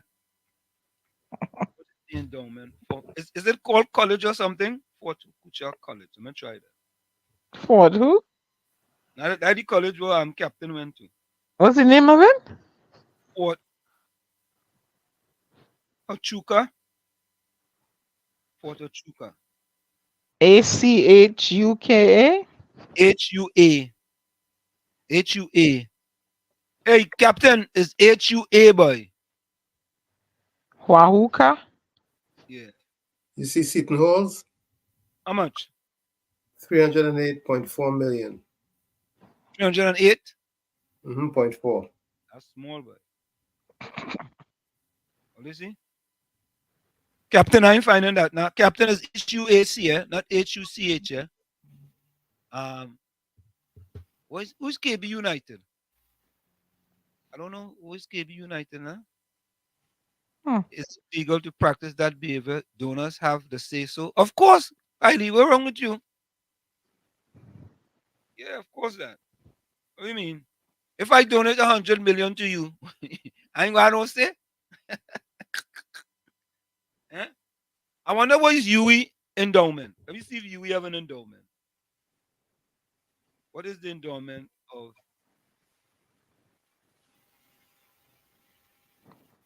You have to put UE St. Augustine or. No, they all one. Oh, okay.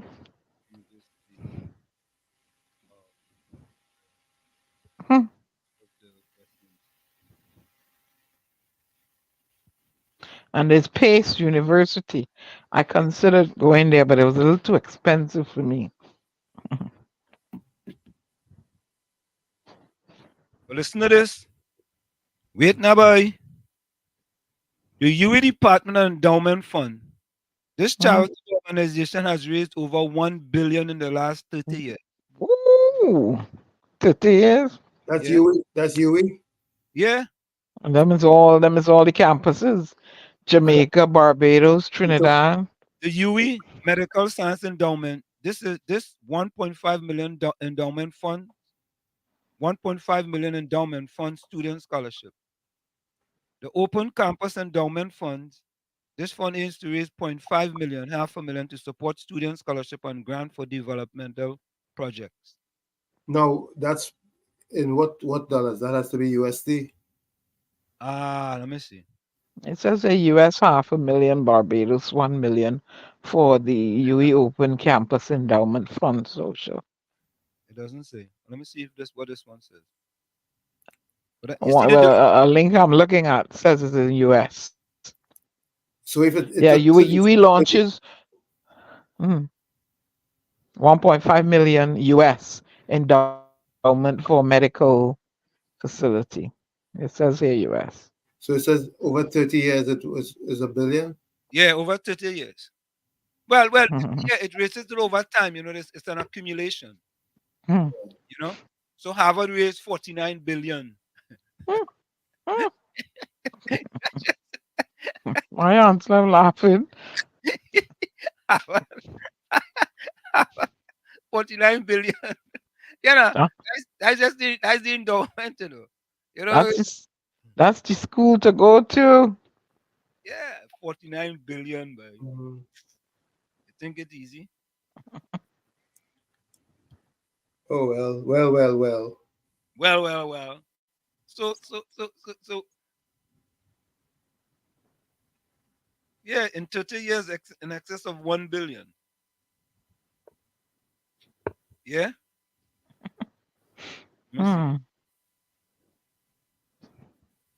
Captain, I ain't see that, you know. Yeah, but the endowment is normally what's used. They provide scholarships. You know, some people get free ride to go to Harvard. You know, Princeton, Yale. You know, so. But it's interesting. You see that? All of that should be part of our reparation package. Because we ancestor labor, build them place. Yeah, I tell you. So we should be getting an X amount of people in there free. I've been saying that for years.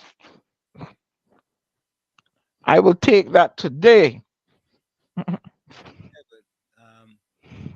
I think what has to happen is that we have to get the historical black colleges and universities to produce entrepreneurs who have big companies, and hopefully they can give back to the HBCUs. Because that's what happened, you know.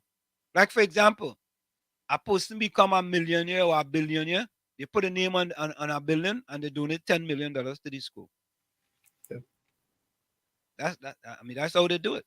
Put my name on a so how much you gonna donate, answer, when you make your 10 billion? But I donated to starting a university in Chewbacca, Clavanto. You saw the land that you're building it on? I already see the land already. What do you mean? I know if the PNM will give me that land. I might have to wait for our next party to come into power. So answer me ask you something. Who gonna be attending university in Chumacak? Only people from Laventille or people from Anybody all from over? Chumacak is free. Anybody from Chumacak is free. Yeah, anybody going Okay. to Chumacak free. Anybody. So how you gonna sustain the expenses of the building, the light, You ain't just the you ain't just here. Harvard and the endowment. Everything Harvard does do take care of everything that they take care of through the endowment. And it's 49 billion, but in another year that could be over 50 billion, you know. Captain Singh say want to know what about Karuni? What about Karuni? No, they could come in, Captain. Right? But I am pro Chumaka. I gotta charge all your outer District, outer district, say that to me. outer district fee. Yeah, I gotta charge all your outer district free. Yeah, that's what it is. Tell me that's what it is. Could I tell us do it? Yeah. Yep. Outer district fee, outer district fee. I'm here, Eileen. So much for country first. Eileen. Highly a child. This is about country. This is about raising those that are the bottom of the barrel. This is about country, Eileen. Yeah. Understand? How you ain't know that they ain't gonna go and thief the cable wires and all kind of thing? Nah, them people up there don't do that. Hmm? There might only be a 0.0001% of them doing that. Okay. And Eileen said Chumaka over country. Yes, Chumaka over country. 100%. Oh boy. Look, Savannah State gave Captain Singer scholarship. But no, this is serious, you know, when you talk about endowments, you know. Because schools are getting large donations from their alumni. Right? And that's how basically they are able to do a lot of things. They are able to give scholarships and all these type of things. So if you have people graduating from your college and they are starting to own big businesses, or they could start a business while they're on campus and you kind of help them while they're on campus and they start a big business and they become successful, then they will give back to the college. True. Yeah, that's simple. You know, but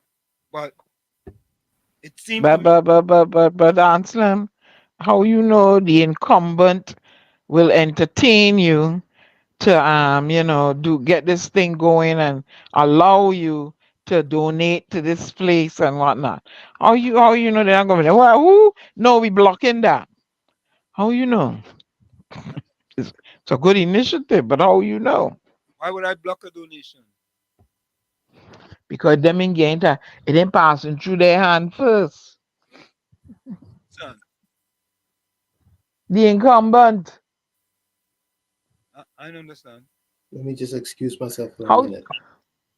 How you know the incumbent not going to say, well, let me block this. Where this money coming from? And just put up red tape in your way to block the whole thing. Because like how they give you a hard time with the what you call it?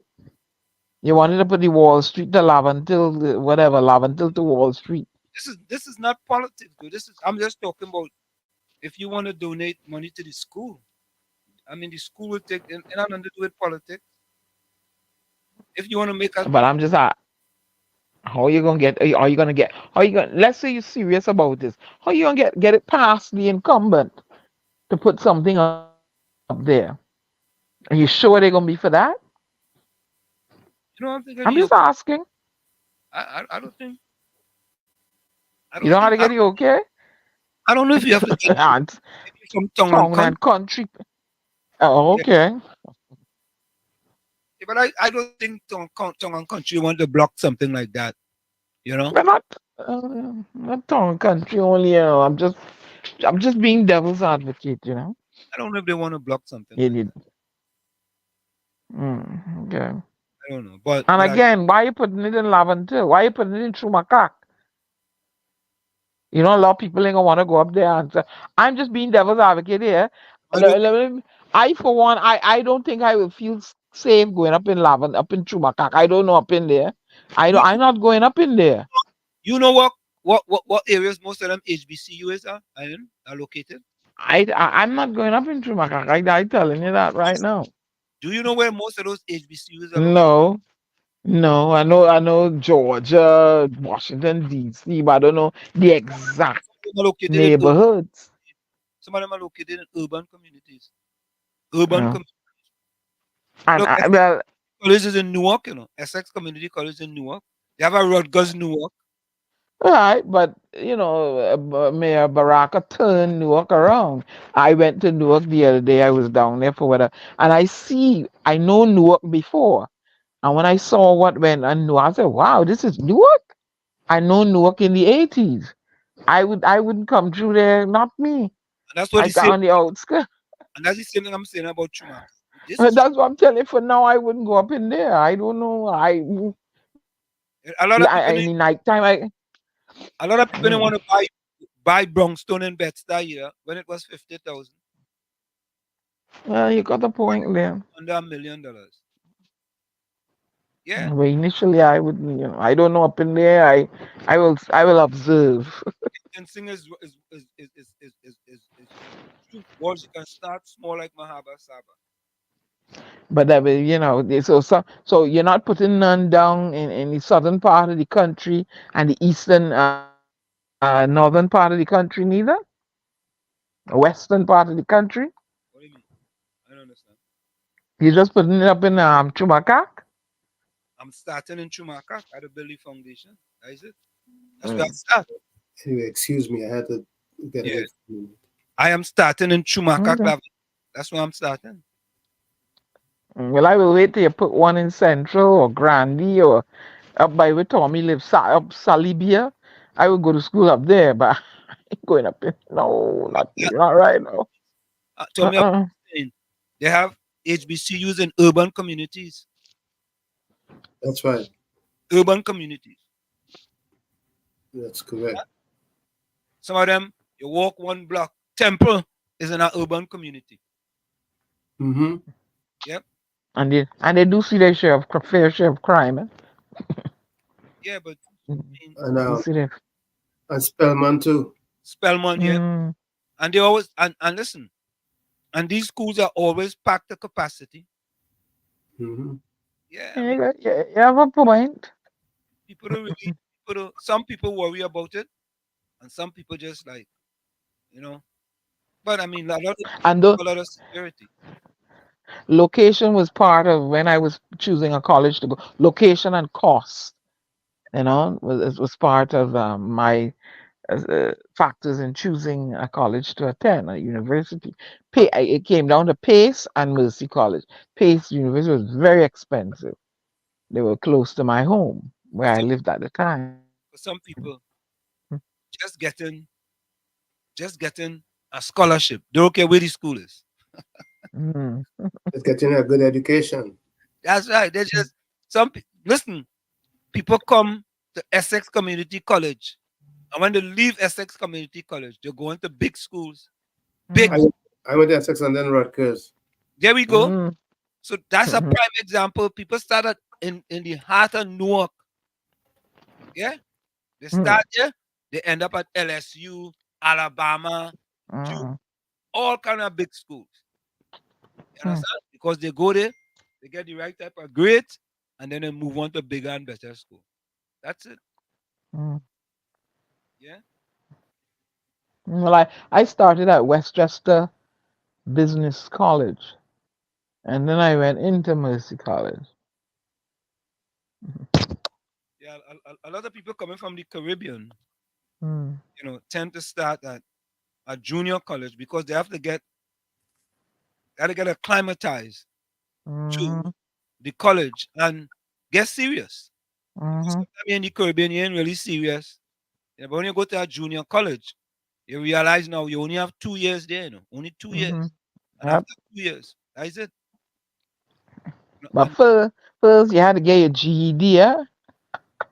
I was like, really? I finished high school in Trinidad, and they didn't request the GED. What they did is they gave me an entrance exam, Yeah. and that Well, in the time when I did in the 80s, they wanted your GED. Yeah, when I come here, they give me I went back to high school for 1 year. They give me an entrance exam, and I only went to high school for 1 year in this country. You had finished high school in Trinidad? Yeah, I finished Tranquility Government Secondary. Yeah, they didn't request that I go back to high school. They gave Well, me I didn't have to, no, but I went back to high school to get a scholarship because my mother couldn't afford to pay for half a credit. Half a credit, yeah. And at that time, I think as one credit at seat now was $365. Ooh, Lord. One credit, yeah? One. It must be about 900 now. I think it's over 1,000 now, you know. I think. Jesus. You understand? So one credit alone, brother, was 300 or something. I never used to know how much it cost. I just used to go to the financial aid and sign a form, you know, and that was it. The type of school I went, they wanted your GED. I always had my transcripts with me from Trinidad, and I had attended community college in Barbados. You know, all of that. Yeah. They still want you to take a GED. Yeah? I said, really? And from the time they hear an accent, they think you need remedial classes. I was like, huh? Remedial? Who? What's that? By the time I finished, I was a computer programmer, so my job paid for Rutgers when I went. Oh, okay. Well, 17 credit hours, 1,100 per semester. What school is that? How much is that in UE? How much for a credit in UE? What? That's a lot of money. Go to Google that. What's one credit in UE? Is that how they just do it too? I'm not sure, you know. I think they must get gate and stuff, no? What? Gate. Anybody know what the gate? I heard it use gate program. Let's One credit in University of this is. What is the cost for one credit? Folks, put closing comments in the chat. So listen to this. The cost per credit hour at University of West Indies varies by program. Entrepreneurship and innovation, $218. Exceptional student education, $218. BA finance, $218. BSBA finance, $218. I will think that's 218 TT dollars, right? perhaps, yep. Would have to be. But if you compare that with United States of America, That's cheap. it's pretty cheap. Mm-hmm. Annual tuition, Jamaican students is $16,912.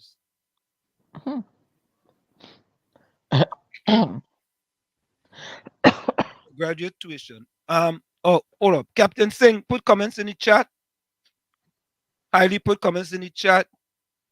Nadia, Rose, if you're still there. Mohan, if you're still there.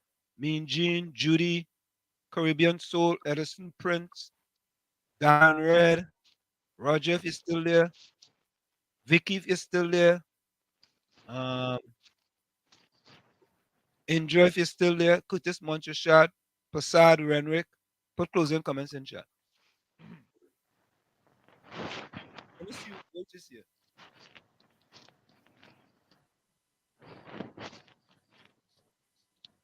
Full time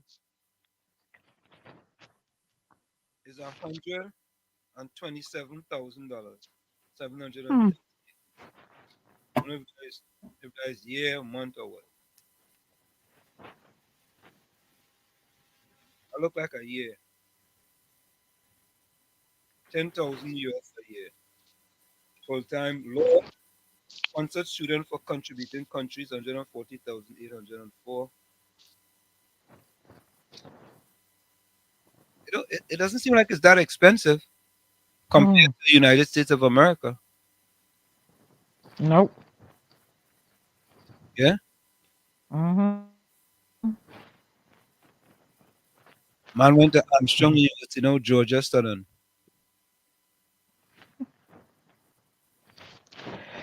Emil James says, good night. If you want to develop the area, you need to develop the people. Once you have same people, once you have some good people will gravitate. But listen, them HBCUs and them put the school on them in there, and they worry about developing the area later. Look at Newark. Newark has Rutgers Newark and NJIT. Essex Community College. 3 colleges in Newark, in the heart of Newark. Doesn't Seton Hall have a campus downtown too? Seton Hall have a law campus downtown. Yeah. Law school. Yeah, they have a law school. So you see, we into this thing that you think because our communities are a certain way. Them schools are them right there, you know, and as a matter of fact, it's cheaper for them. Yeah. So folks, we're gonna go for a quick station identification. We'll be right back. When we come back, we're gonna close. It's in the village with the DAT Triplets and WZYE 95.9 FM. It's The Storm, Professor Wall Street, Uncle Tommy, and you on WZYE 95.9 FM. We'll be right back. You're listening to WZYE 95.9 FM. You are listening to WZYE 95.9 FM, the most influential name in Caribbean radio in the tri-state area. Broadcasting from East Orange, New Jersey, the most influential name in Caribbean radio. WZYE 95.9 FM. She's going to be singing Plight of My People. Make some noise for Lady Gypsy.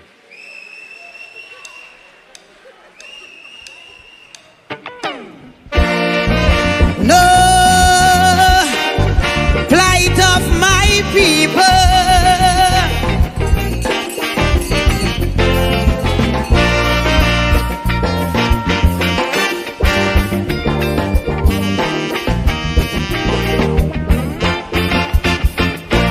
Too much a one thing good for nothing. Too much a good thing never enough.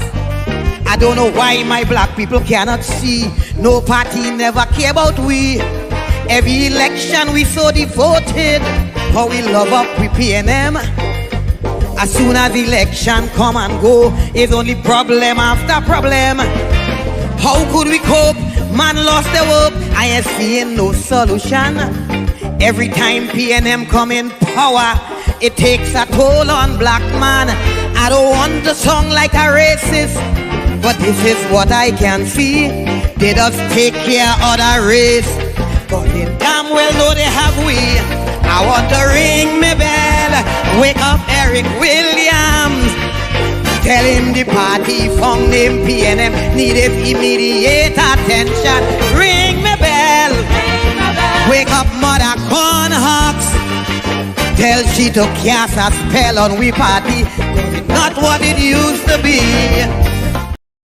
We are back with you. In the village with the DAT Triplets and WZYE 95.9 FM.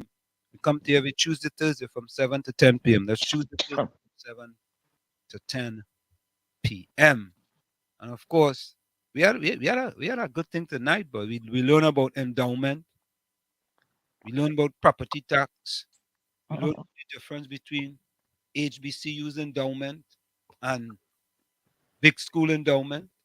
And little college endowment. Yeah, we learn about UE endowment. Yeah. Yeah, we learn about 442 divided by 10 is 42. 44. What's wrong with you? 442 divided by 10 is 42. We read tonight, boy. The kids, all the kids listening, all the night is we put all in class tonight. We gave you all an excellent class tonight. That's what we like to do, man. But you know, when I left my junior college, I got a job as a bookkeeper. One of the most boring jobs I ever had in my life. Me, the calculator, and a set of bills. and debit and credit and expense account and balance sheet and boring. I had to come up out of that quick. My closing comment is, may your cup overflow with peace, love, and pure awesomeness today. From where I sit, this is it. The clock on the wall said that's all I like to say, but I've got to go. Remember, hard work beats talent. When talent does not work hard, and for every 60 seconds of anger, you lose 1 minute of happiness. See you. Same WZYE time, same WZYE channel. And remember, your circumstances may determine who you are, but you are responsible for who you become. Thank you very much. Go ahead, Anna. I'm going to give a quote by Michelle Obama on the subject we were talking tonight, education. The ability to read, write, and analyze, the confidence to stand up and demand justice and equality, the qualifications and connections to get your foot in the door and take your seat at the table. All of that starts with an education. Michelle Obama said that. Anyway, good night, beloved people. Auf Wiedersehen till we meet again. Thank you, Dad. Go ahead, Tommy. I'll start by saying it's nice to be important, but it's much more important to be nice. And I guess who the cap fits, they'll wear it.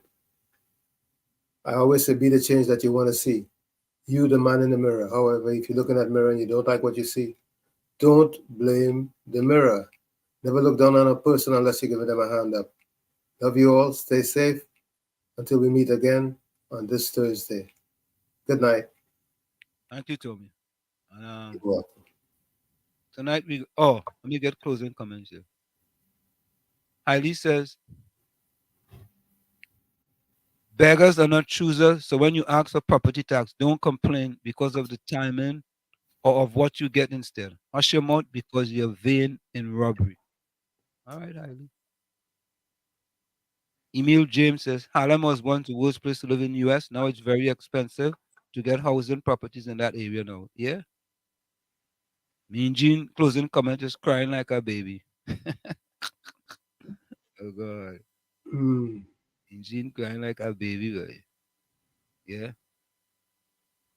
So we're going to go out with something nice tonight. We're going to go out with Johnny King Appreciation.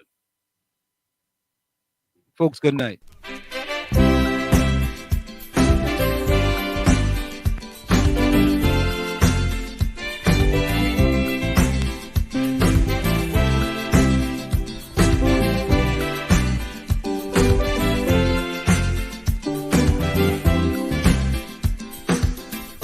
All man strive to be happy. Relentless search for luxury. In search of peace and happiness, the human mind wouldn't rest. A constant nag within we soul, demanding respect from the world. We get the urge in different form, but luxury is the norm. Money is very essential, but can't buy peace of mind at all. We still like dogs without a bone if we have the money alone. Because appreciation plays on the human mind. Everyone needs some for happiness all the time. Because importance, if we are trying to live, everyone's on the hunt. Every man ought to give generously.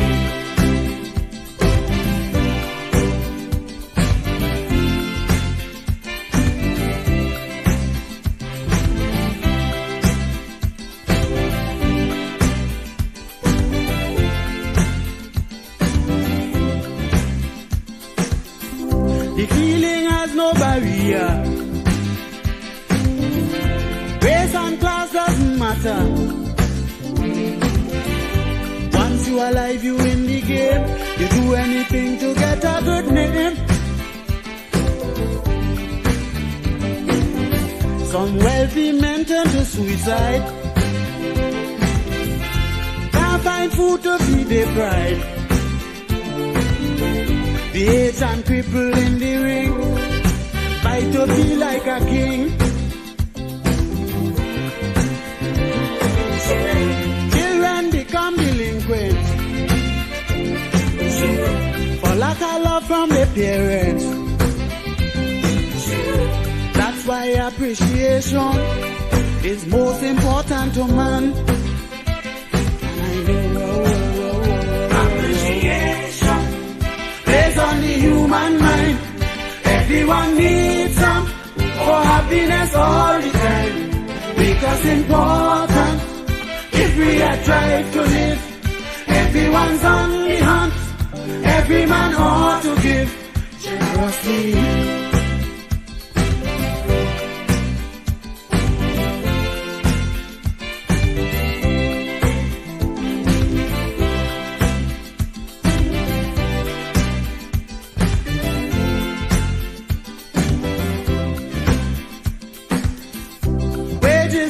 Solution to bad industrial relations. Employees will gladly draw their pay and do the job half the way. When workman feeling unwanted, the working spirit is daunted. He comes on the job and fool around. Production going down. Just make him feel significant. You get him do anything you want.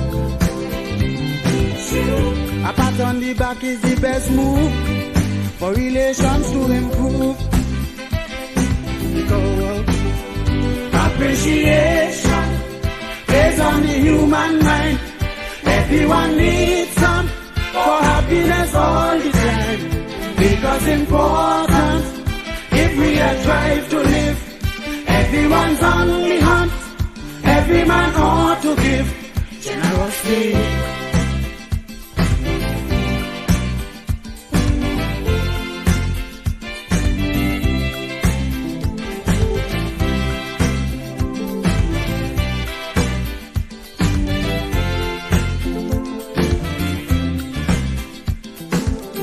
Our deepest craving is common. All we need is attention to put us in the happy zone, regardless of what we own. Life is lonely without it. Each one should give a little bit. What you want your neighbors do, then life on earth will be true. Take a tip from the scripture. Appreciate one another. Share your love and make the mold for total peace in the world. Appreciation plays on the human mind. Everyone needs some for happiness all the time. Because important, if we are trying to live, everyone's on the hunt. Every man ought to give generously.